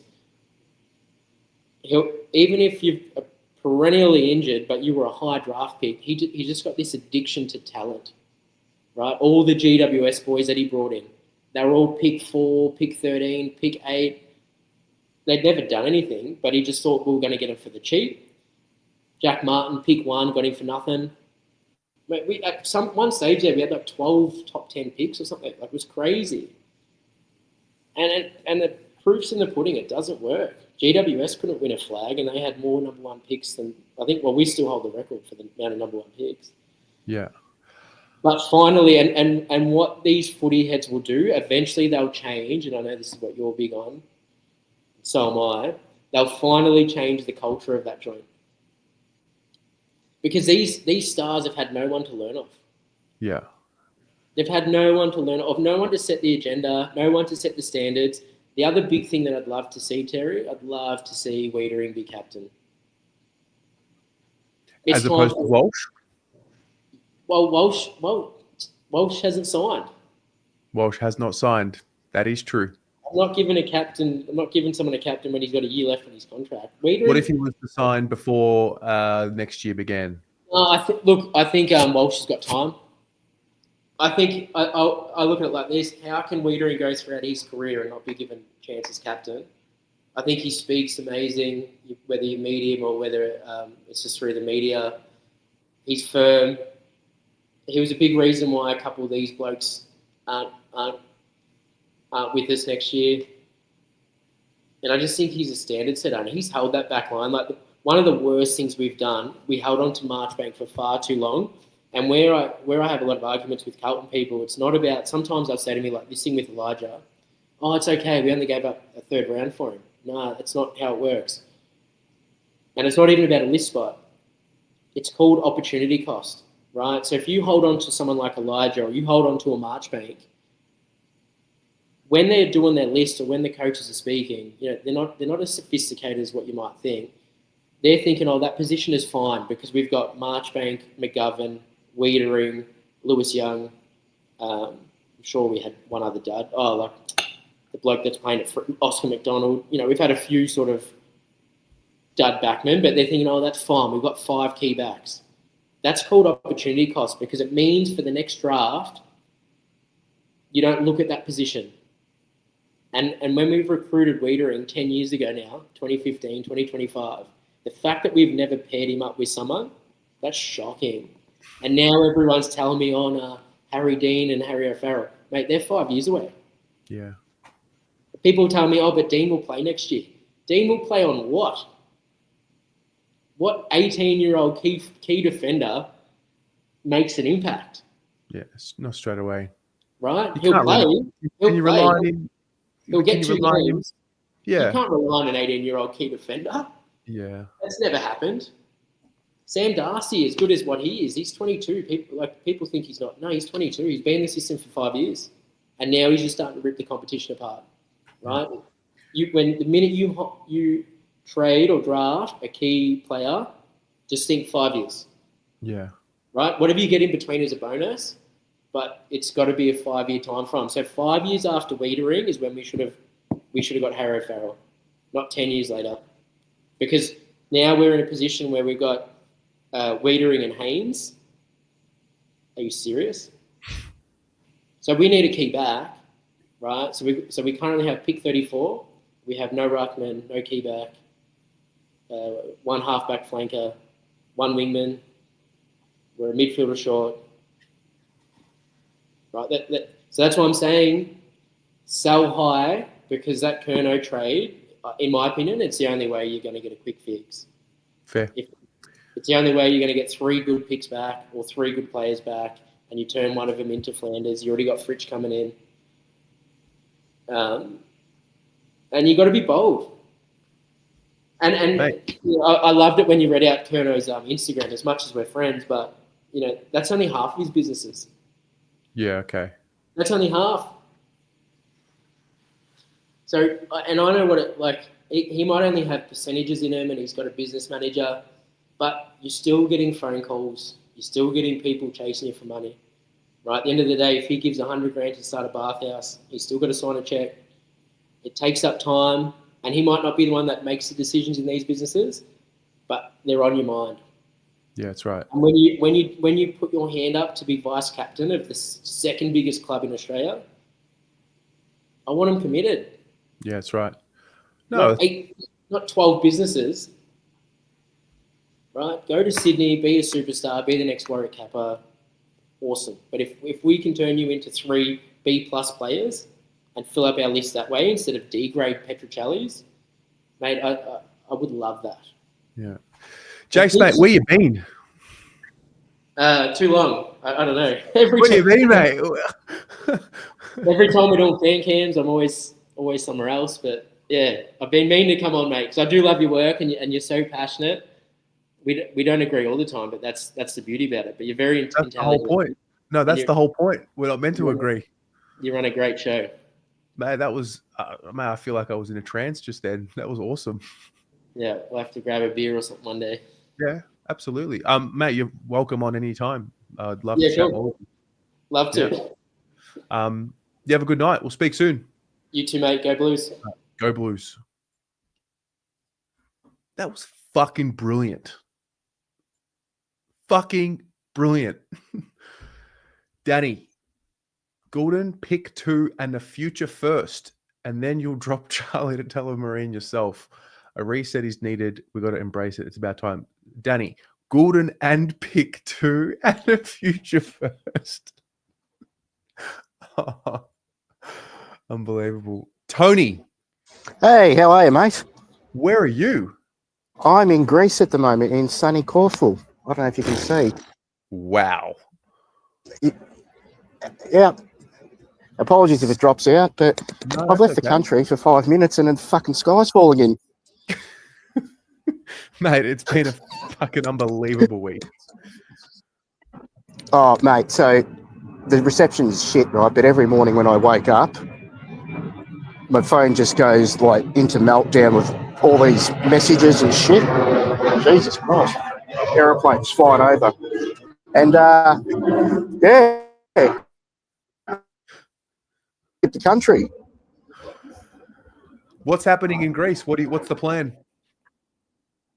Well, so we've been going across the Adriatic, and today we just stopped off. I'm going to say this probably wrong. Corfu, I think it is. Yeah. Beautiful, beautiful part of the world. Absolutely beautiful. So went and had a frappe and bit of saw the local sites, but it's fucking hot. Whoa, Tony. Let's work on this. Work on this with me. Frappe. Oh, frappe. Frappe. So I actually got the wife to just order it because I would have been real Aussie. Yeah, I'll have a frappe, mate. Yeah, you got the frappe. Do you mind putting some chalky powder on top of it as well? You know. Yeah, that's right. And don't go shy on the fucking ice either. So yeah, and then we're off to another island tomorrow. I'm actually not sure which one, but we're doing a few islands, so I'm really looking forward to it. And then off to Italy. Mate, fantastic. So it's a brilliant. You're in a very good state of mind right now, free of stress. Free of stress, free of Carlton. Although I've been waking up watching the news, and to be honest, if to be really honest, not a lot of it's a surprise. I don't think they're going to get rid of Charlie. I just can't see it happening. I don't think Sydney are going to offer up one of the big 4. Like, I just can't see him doing it because you're sort of robbing Peter to pay Paul to do it. And I don't think the draft picks are enticing enough with the way the draft is at the moment and the uncertainty around father-son next year and what that looks like. So it's a bit of an uncertain time at the moment. So I don't know if it's going to be enough to do it. Yeah, no, fair enough. What do you think, mate? What do I think? Well, like I said earlier, I think, I can't remember who was on. Is there a reality where everyone sits down, Charlie and whoever from the club, and they get on the same page and he gets his body right and he gets fit, gets back to his best, and you back him in and you sort of go for it? If so, then I'd like to back it in. I think he can still play really good footy.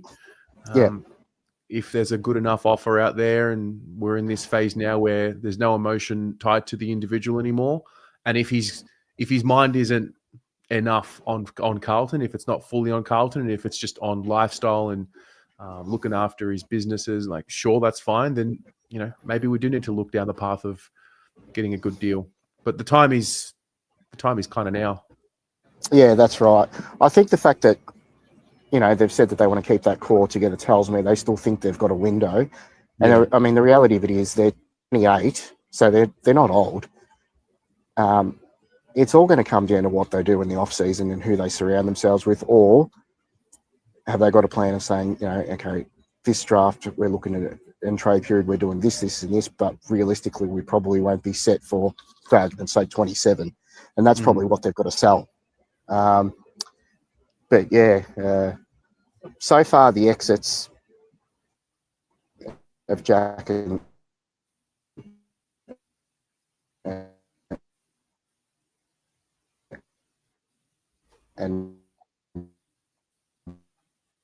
you're just cutting out there.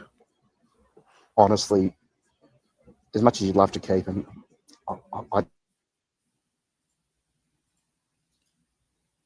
No, I think we've lost him. You with us, Tony?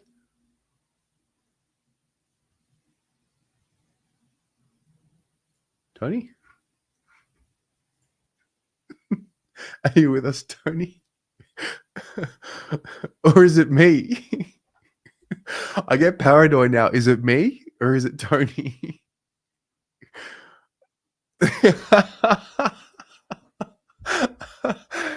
Oh, Tony, in Greece. In Greece. All right. Well, I think we've lost Tony. We did. Okay. We lost Tony. We need a video. We don't really have a video for someone that goes missing like that. All right. If Tony calls back, we'll get him. All right. David. Hey, Terry. Long Mate, time no see. how are you? Good, mate. Heartbroken in a way about the club and that. And, you know, you want to see players like Sauce and TDK and Charlie win a premiership, you know, with the club, but it's not going to be. So we've got to move on. I don't know if anyone else has brought this up, but I think the problems go back way back, obviously, but like the semi-final against Brisbane, where we just basically got destroyed. You know, like that seemed to me like we seemed to be kind of like getting better and better and being competitive with the top clubs, and then we just suddenly just got destroyed. I think the confidence was just busted in the group after that, and I like that they've kept Voss on for another year because it puts the acid on the players to say, oh, we can't just say, oh, the coach is no good, or, you know, like that conversation kind of filter out in the media and stuff, and oh, Voss is no good, and he drives players away, and it makes them go, well, you know, we have to, whatever coach the club picks, we've got to go with that guy and make, you know, and be okay with that guy and work with that guy and work in his system, or we're out of here. You know, I think that's, you know, you look at the top clubs, that's what they have. The coach is the guy that drives the team, and maybe Voss isn't the right coach to win a premiership. I mean, it'd be great if he was, but I think, you know, the mindset of the players needs to be changed. I think we've got, you know, a lot of players that see themselves as sort of superstars, but they haven't really achieved much. Like, you know, superstars are guys that win semi-finals and, you know, get into the final and, you know, win a premiership, win a flag, you know. Well, they also get so much attention. They get premiership attention. They get premiership salaries before they've even won a prelim. Yeah, that's it. You know, so I think that's a big part of it. And so I think the club's right, and the club's been very smart keeping Voss on. And like whatever the guy before Tony said, you know, look, you know, imagine bringing in a new coach now with a team that's in just a mess. And there must be something internally going on with the players, I think, not just, you know, some of them might not like Voss or whatever. That's one thing, but I think there's some issues there. You know, and I think I love Cripper, but I don't think he's the right guy to be the captain, because I'm just thinking about, you know, I'd like to see some mongrel in Cripper and him putting the acid on guys and calling guys out on the field. Yeah. And so, you know, and if you think back, like the players when they talk about training and driving training standards, no one kind of goes Cripper. They go Walsh, and and I'm not bagging Cripper because I think he's fantastic, and I want to see him lift the cup, and be there, You're saying like he doesn't show that demonstrative nature on the field to his teammates. Like he Yeah, doesn't seem to get angry with them. Not enough, I think. I think Wheatering's more that kind of guy that yell at players who are out of position or aren't doing their job on the field. And that's one of the issues we seem to have is, the game turns against us and we just can't get back into it. And we just drop a bundle and suddenly we're 5 goals down instead of and that's just a recurring problem. I'm not blaming Cripper for that, the whole thing, but I think we need.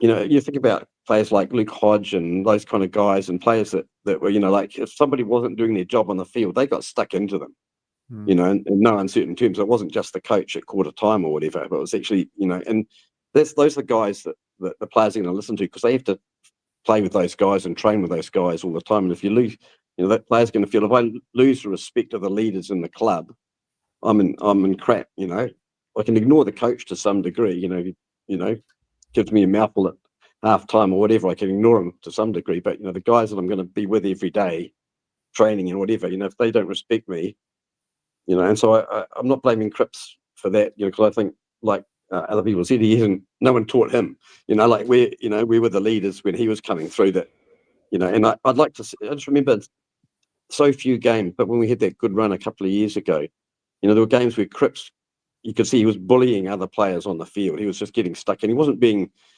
dirty or anything like that. But he was going to tackle guys and let them know, he was there. And I'd like to see more of that. Maybe he's had some health issues this year. I don't know, but he hasn't performed quite that way. And we had that Brisbane game at the Gabba where we were down, and then just after half time, he just took over and just destroyed them. At the Gabba? Yeah, this is way back. This is when Petreski Skelton got. Oh, that was at Marvel 2019. Okay, was it Marvel? Okay, I thought it was at the Gabba. I mean, I wasn't there, but yeah. But you remember that game, where he kicked a couple of goals and straight after half, and we got like a handball from Sauce and ran through 3 guys, and that kind of thing. I'm not saying he's going to do that, in the future, but that kind of attitude of like, I'm big and strong and nasty, and you guys can't stop me, and I don't think we need a bit of mongrel in the club and the players. And no, that's fair. I'm not as I say, I'm not just saying this is I totally get your point. Yeah, but what have you made of what you saw this week with the changes? Were you for them? Yes, but sad. Like you can't blame TDK for going for an incredible offer. And I think St Kilda are going to be kicking themselves in the butt for that down the track. Not because I don't think he's a good player, but I just think they're paying overs, and people are talking about with the rule changes coming up, maybe there are less boundary throw-ins and the ruckman's less important. And they've paid absolute top dollar for a guy who's a good ruck and possibly could be a great ruck. But I was disappointed with him this season. I don't think he really performed. At the start of the year he was good, but then I think he just mailed it in a bit for quite a while. But you want guys that are going to go. I don't care about like what's the difference between 1.1 and 1.8 million? Yeah, okay, it's a lot of money, but like if you're getting $1 million a year, it's not like you're going to be on the bones of your butt once you've retired, right? And Carlton's the kind of club that looks after their players and guys that show loyalty in that. There's lots of business guys and things around that'll find someone a good job when they retire. Yeah, from that point of view, I'm disappointed that he didn't stay and commit to the group and say, hey, I want to be part of this. Yeah. And I mean and JSOS. It's sad not because I think he's an amazing player, but just the romanticism of having a Silvani there and winning a premiership with a Silvani in the team, and I think that's kind of tragic in a way. I'm not blaming the club necessarily for that. I think there's sort of two sides to everything, and like you pointed out, his agent doesn't say something. Oh, it might have been about Charlie. Yeah, actually Charlie. Yeah, about Charlie. Yeah, but other people point out. Yes, right. How can JSOS kind of have meetings with other clubs and that before the season's even ended? I think that's kind of, like there's not a rush to do that, to get his foot in the door, the season hasn't even, it's not even like if we started having meetings with other clubs now, after his exit meeting, you'd be like, okay, I can live with that. I don't want him to go, but okay. But like to me, that's kind of a bit, Sent a bit of a abandoning the message in itself. Yeah, it's just sad. I think it's, and people go on about, the club doing sauce dirty and all that, and maybe they did, but as the guy before Tony pointed out, Sauce didn't exactly build a great list around the spine that we had. Like the guys that he brought in, who's Sauce brought in since then that's really like, apart from Walsh, and some of the deals, that's really gone, yeah, that's great, we've got that guy in the club, isn't he amazing? Like he's really performed and really been value for money. And again, I'm not begging different players, but I think we paid overs for quite a few guys. And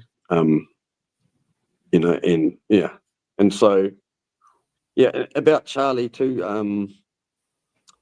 The agent doesn't say something that Charlie's not happy with, and if he does, and Charlie really doesn't agree with that, the agent's jumped the gun and said, "Oh, Charlie wants to leave," and Charlie doesn't want to leave. Charlie would be firing his ass. Exactly. So as you pointed out, basically, so I'm not, not begging on Charlie, but it's not like the agent's kind of built up this bushfire and there's nothing really there. There's got to be something there. It's that old phrase: "Don't piss in my pocket and tell me it's raining." Yeah. So good on the club for holding Charlie. I don't know if that's right now. That's what they need to do. They need to maximise their asset, and maybe he plays for another year, and maybe he changes his mind. Yeah. But if but the other risk is he plays for another year and he's not better than this year. He's basically the same or slightly worse, and his value drops. And then we do want to trade him. Maybe nobody comes calling. He wants to leave. We don't get as much for him. So maybe I guess the club's best place to decide that and look at his injuries and his health and think, well, is he going to go back to his best form, or is he on the downslope now? Maybe we just bite the bullet and get what we can from him, even if it's not quite. Errol Goulden and 2 firsts, and I don't. Oh wait, I just want to his house in Sydney. Yeah, I just want to make it really clear. We're not getting Errol Goulden and 2 firsts for Charlie. Oh, no. Not saying that you're saying that, but I hope that no one out there actually is trying to expect Errol and 2 firsts for Charlie. Well, I mean, put it this way: if Sydney offered that, I'd be like the other guy said, we'd be driving him to the airport ourselves. Love you, Charlie, but man, awesome. But yeah, so I don't know, mate. It's tough. But the other thing is this year's been a big reality check for people in the club, that maybe they've needed it. And I don't just mean the players, but I mean around the club, the management, the coaches, the whole kind of setup. And like everyone.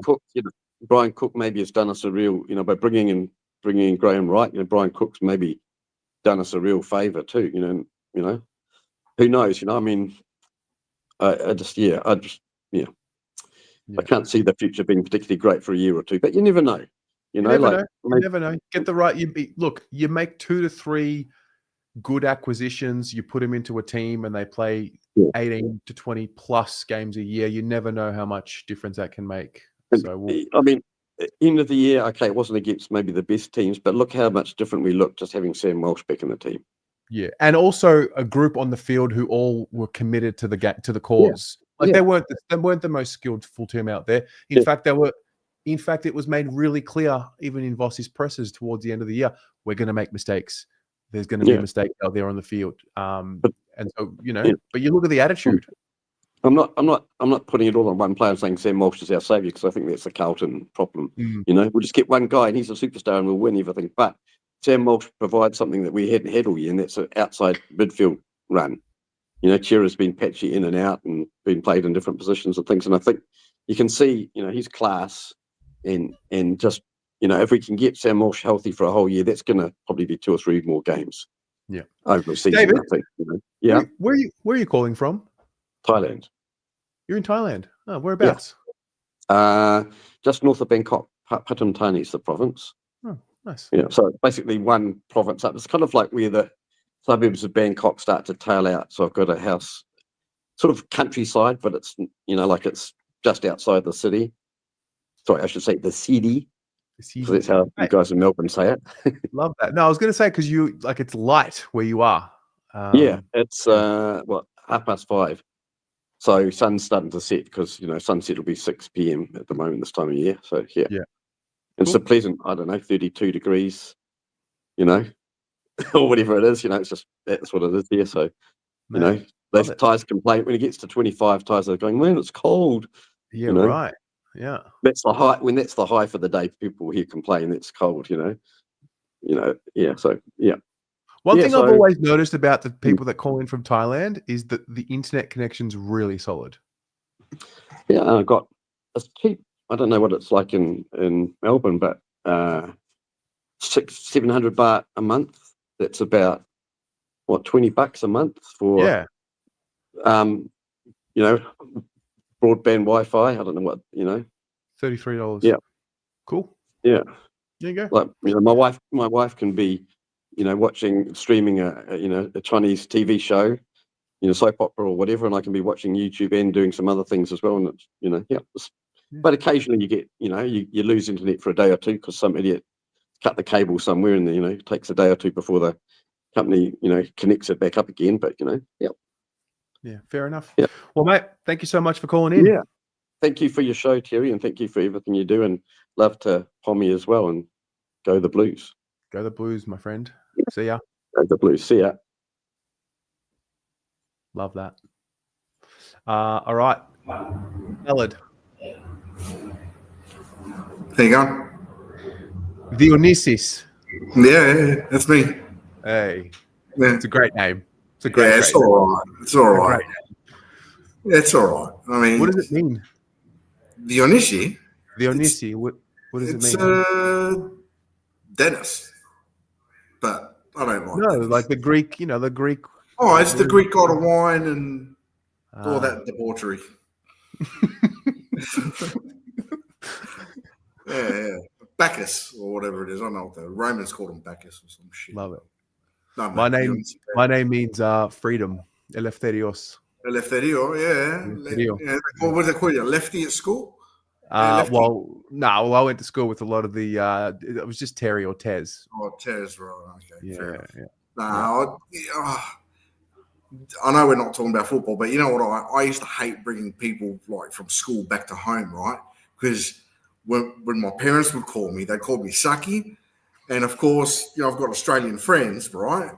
And they'd go, what? What'd your mum say to you? I go, what? It's my name. What's Sucky? And then for the next fucking week, right? It's like, yeah, you know, make every joke under the. I've heard $1, you know, find $1. But yeah, I don't know. It's all right. But yeah, Dionysius, salad. I've got nicknames galore, man. I think I'm just going to call you Dionysus because I just think it's a cool name. Really? Yeah. What do you mean? There's someone that calls in. His name is. Sorry, he doesn't call in. He types. I just love his name, Theophanis. That's a killer name, right? Theophanis. That's a killer. That's a name with pastiche. You know what I mean? Like Theophanis. Yeah. This is awesome. Yeah. That's killer. I don't know. Anyway, the Blues. Yeah. I don't know, man. Look, I'm glad someone's like bringing the broom through the club. That's I don't care. I don't care about Curnow. I don't care about the thing. But I want to be positive, right? I really do want to be positive. This is a team that, like last year, right, won 16 games, right? Or like, you know what I mean? Like round 16, I should say, right? We were fucking second. This is the team. The team that we're bagging out now, right, last year, was going great guns. And the year before, yes, we fucked up with like Brisbane and all the rest of it, but we got somewhere, right? So I don't know. I don't know what's going on. It's got nothing. It's got nothing to do with the coach. It's got nothing to do with the players. I don't care which players they bring in, right? As long as they bring fucking hunger. That's what I fucking want, right? And earlier, there was a lady that was saying like, well, why don't we sing that song? Yeah, why don't we sing that song with some fucking passion? Like, where's that gone? Yeah. Well, I don't Like understand. the pride to be there. The pride to be, you know? And that's the thing. I don't care. You see, the thing is, half of Curnow's problem this year is because he's had no fucking delivery, right? the people in the stand have got more chances fucking kicking the fucking goal than fucking like Curnow did, because that's where the fucking ball ended up like 9 times out of 10. Like fucking, it's like that Amy commercial. Oh, I shanked it. Yeah, oh no shit. It's like every fucking game. You give the guy some delivery, he might actually fucking like, get some results. So there's a whole lot. I think there's more going on behind those closed doors than just management and and all the rest of it. All right, there's more to it. There's a disconnect between the players. I think the players like this. It's too cliquey. You know what I mean? That's what I think. Like if you think of like business, and you got in groups and out groups. There's too many fucking groups. There should be one group, right? And I don't know. I don't know what's going to fix that. But this team can do it. What we have now can fucking do it. Sorry, I'm swearing a bit. You can swear as much as you want, mate. I probably will, man. I don't understand. It's just there's no fucking hunger. They've lost the hunger. And I don't know whether it's the fact that, like, I don't know whether it's the fact that, like, we had that scoreless half with Brisbane in the prelim, or whether it was that round after round 16 last year. God knows what happened after that, like, or whether it was the hoodoo of the Richmond loss at the beginning of the year that sort of like reinforced it all, right? But it's a mindset. It is a mindset. And someone's got to like get that club and sort of like wake up. You know what I mean? Yeah. I don't know.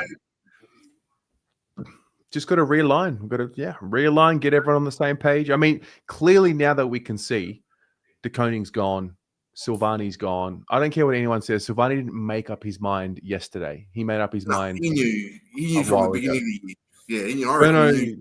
Curnow is showing signs of willingness to explore. I don't want to say he's demanded a trade, but if these three, who, let's be honest, when fit, are all starting 22 players, if these three all year had this inkling in the back of their mind of the uncertainty, that's all you need to destabilize a team on game day. That's all you need. Yeah, you do. And you're right. And you're right. But you also have to like play with the cards that you dealt with, right? So he doesn't want. So one guy, doesn't want to be here because I don't know. Maybe his old man fucked up the list fucking back then, and like doesn't like Carlton anymore. So he doesn't want to like be in the middle of it. So he leaves. Whatever. Whatever reasoning he has, right, or Sauce has, like for me, when I look at him, I'll always think of him as a Carlton man, right? I do. Because of the legacy that his family has had. Now, if he wants to start another legacy somewhere else because he feels like unwanted or unloved or whatever, uncared for or whatever, okay, good luck, man. Right? See you later. But take that fucking negativity along with you, man. Like just take it with you. What I'm afraid of, right, is that we're going to make mistakes that we did last year, right? We've got Elijah Hollands, right? I really think that's going to be a mistake. I just do. Of getting rid of him? Or getting rid of him. No, getting rid of him. I really think if we're going to fucking stick fat, then we're going to stick fat with people in the worst of times. Not the best of times, when everything's all happy, but in the worst of times. Because that's when you fucking need fucking people around you. So I just think, I think we're making a mistake there, because I think the guy has got, like his younger brother, Ollie, right? He's got the hunger, right? He does. He tries his heart out. He's a running machine, right? And he tries and tries and tries. And if he fucks up, he tries to make up for it. And that's kept him in good stead. But he doesn't have the same flair as what his older brother has. His older brother. Elijah's got the fuck. He's got fucking. Elijah's got the sauce, man. He has. You know what else he has? Like, if they stick with him, there's something about darkness when you're going through it. Like Bailey Smith's a good example. If you're in the right environment, it can be used the right way, it can manifest itself into positivity. Yeah, man. It's like fuel. It can be like Mm. fuel, and you just have to find that fucking spark in him. I don't know what it is, and I don't know, and I really hope. I just really want the best for the guy, but I don't think it's going to be in Carlton's best interest to just get rid of him right now. I think give him the year, and 20 fucking games, right? But again, look, it's just tricky because you don't know if it's one of those ones where, all right, let's get you right, or if it's one of those ones where, hey man, like this is just a bit too much. It could have too much of a negative influence on the rest of the group. And like, does the team trust him? Does he, do his peers trust him? So there's just so many layers to it. Fly on the wall, man. We don't know, but from a management perspective, right? When I see the talent that he does have, right? When he does play well, then I would hate to see that being used against us. Yeah, and that's gonna suck. The other thing is like Lemmy. Well, what do you think? Right, he got fucking told see you later too, didn't he? Well, I remember it was pretty heated. I can't remember who, but like pretty heated discussion on the team show every week. Why isn't Lemmy getting a game? And I remember thinking like, maybe he's just not good enough. I was like, give him a go. Like, all right, we'll wait and see.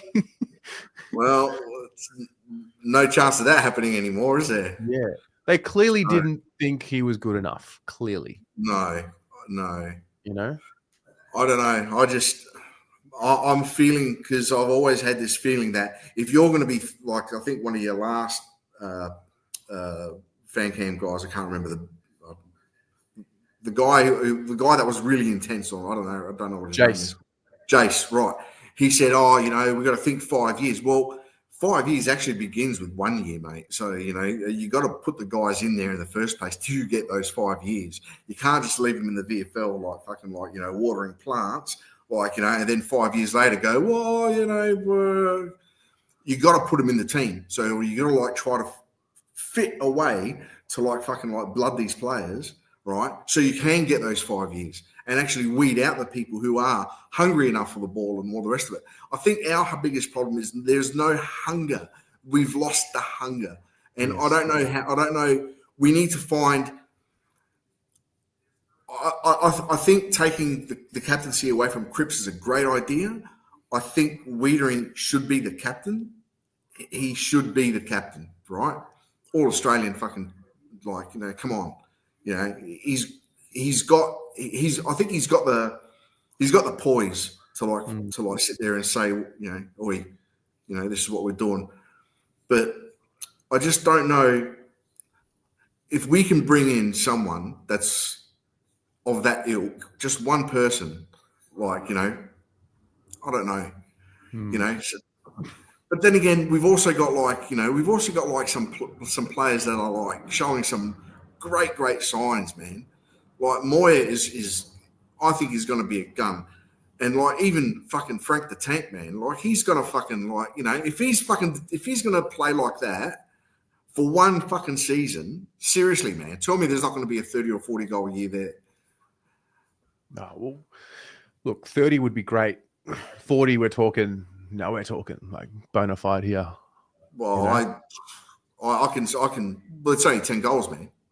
There's only 10 goals difference. He's got to get better 3, 4, 5 more times in pre-seasons. They've got layers to go. One thing I want to try and do is just, I guess the club did it as well. I mean, we kind of, Harry, Charlie, Jacob, Cripps, these guys were kind of given their premiership medals as they arrived. It was almost like, all right, you're the next Curnow. All right, you're the next champion. It was, I'm going to try and just push against that.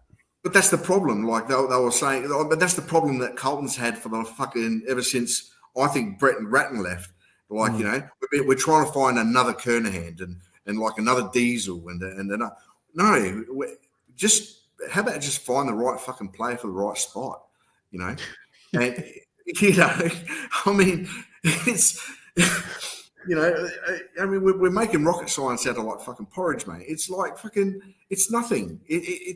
I shouldn't say it's nothing. It's obviously it's more than that, but you know, I don't think it's as difficult as like what a lot of people think. I just think we've bought our own glory, you know, and I think we've done that for too many years.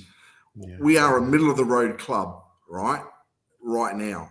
Yeah. And we have to like see ourselves as a middle of the road club. And next year, like this pre-season, if they don't fucking have the hunger of seeing, like, you know, then we're going to be a middle of the road club next year. It doesn't matter who you get.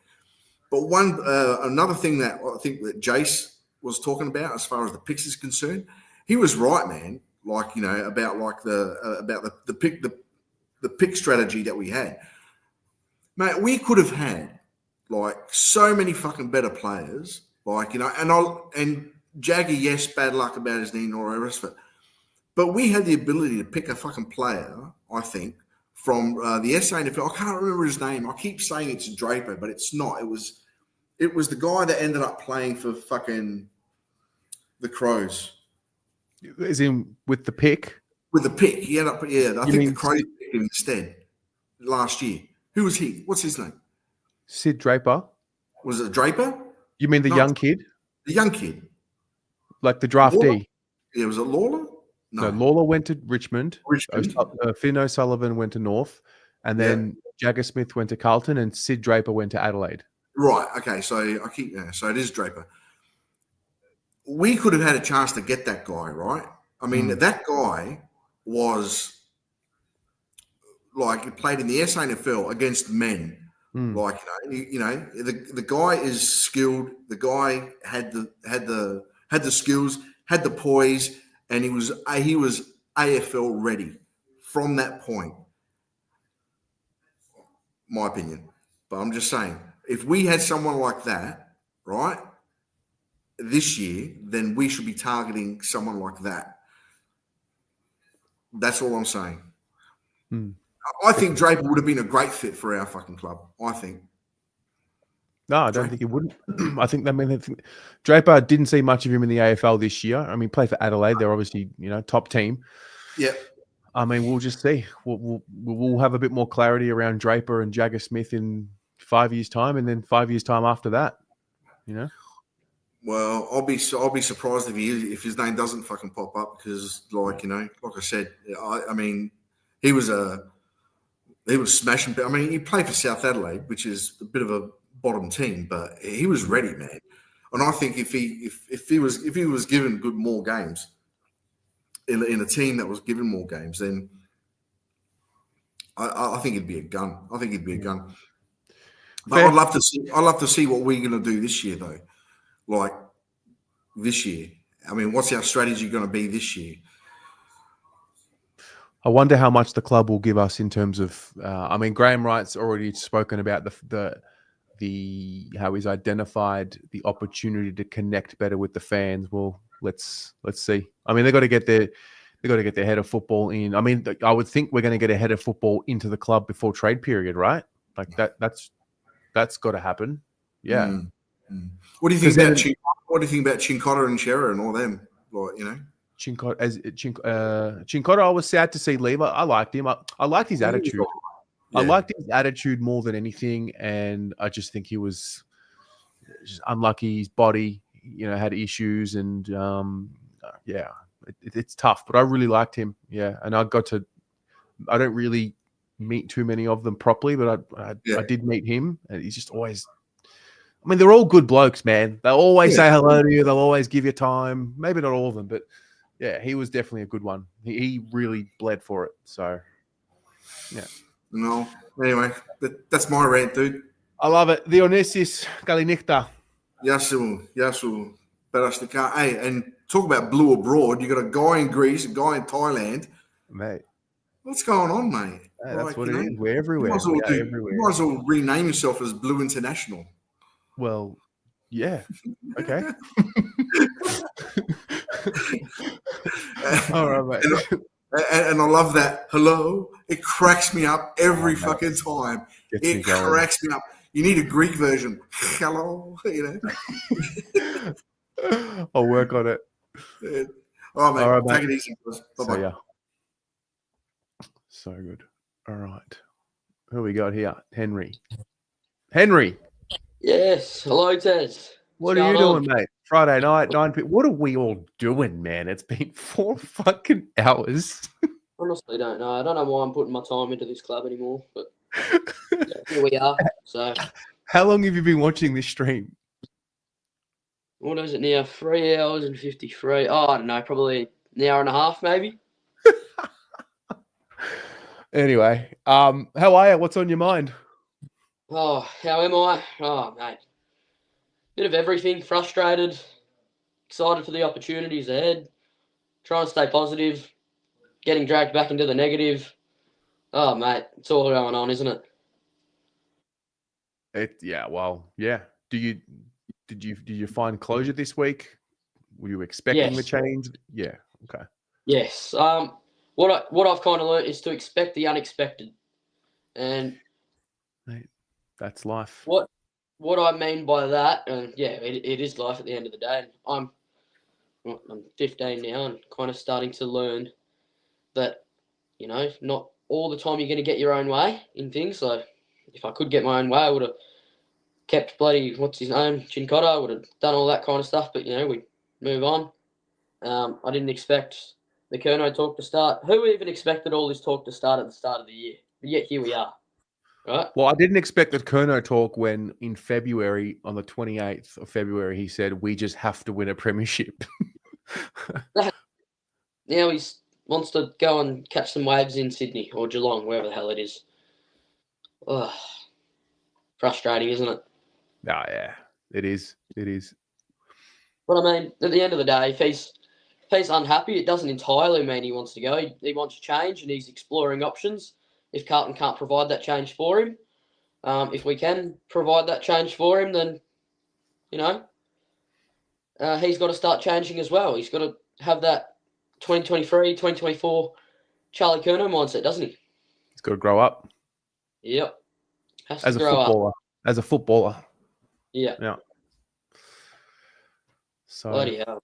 A rough week. How do you go? You're 15. So, I mean, are you super attached to these players, individuals? Um. I know I was at 15. Yeah, I mean, yes and no. Look, I grew up loving Jack Silvani, just adoring the number one. Every year I'd get the number one on the back of my jersey, but to see him go, that cut a little bit. But it's a bit of a rough week. The TDK one, liked him as well, but these changes must be made, and that's what I've made of it, I guess. Just expect the unexpected, and these things will happen. Shit happens, you move on. Right. Amen. Amen to that. What's on for the weekend? It's on for the weekend. Oh, thank God it's the weekend, man. Oh. School's a pain in the ass. What is on the weekend? That's a good question. I'm not actually entirely sure. I reckon it'll just be weekend. What do you do on a Saturday? Yeah. Closing in on cricket season, so that'll be fun. Get a break from footy. I don't know. Spend my Saturdays just doing sport. Sundays is just a recovery day, I guess. Then straight back to school. It's like a cycle. Weekend, school, work. I got a job now. Oh yeah, what do you do? Work at the IGA. So love that. Just stock the shelves and talk to some people. It's just the way. That was my first job. It was it was called Safeway instead of Woolworths. But I was a checkout chick, and then I moved on to the grocery, onto the shelves. Yep. It's the easiest out there, man. Oh, mate. Love it. Yep, 100%. Henry, you have a great night, my friend. Thanks for calling in. You too. Thanks for doing the fan cams. And no worries, mate. Go Blues. Go Blues.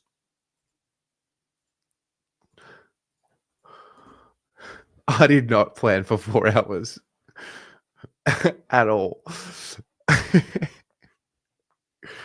Okay, I guess that's Friday. That was a batshit week in the Carlton world. That was a batshit week. Yeah, my screen time is unhealthy. And yeah, I guess 4 hours later, it shows that we kind of needed to just get it off our chest a bit. That's what we're here for. Wow. Yeah. I think everything's been covered at this point, although I found a great comment here. Where are we? Bondopoulos. I saw your comment. Where are you? My 2 cents worth. I only just joined. Fuck JSauce and TDK and Curnow. If you don't have the commitment to Carlton that Sam Walsh has, and I don't care who you are, fuck off. That's pretty much it. That's pretty much all that needs to be said. Okay, so that's that. Yeah, off season is here. If you are not subscribed to the channel, please hit the subscribe button. We are 69 subscribers away. 69.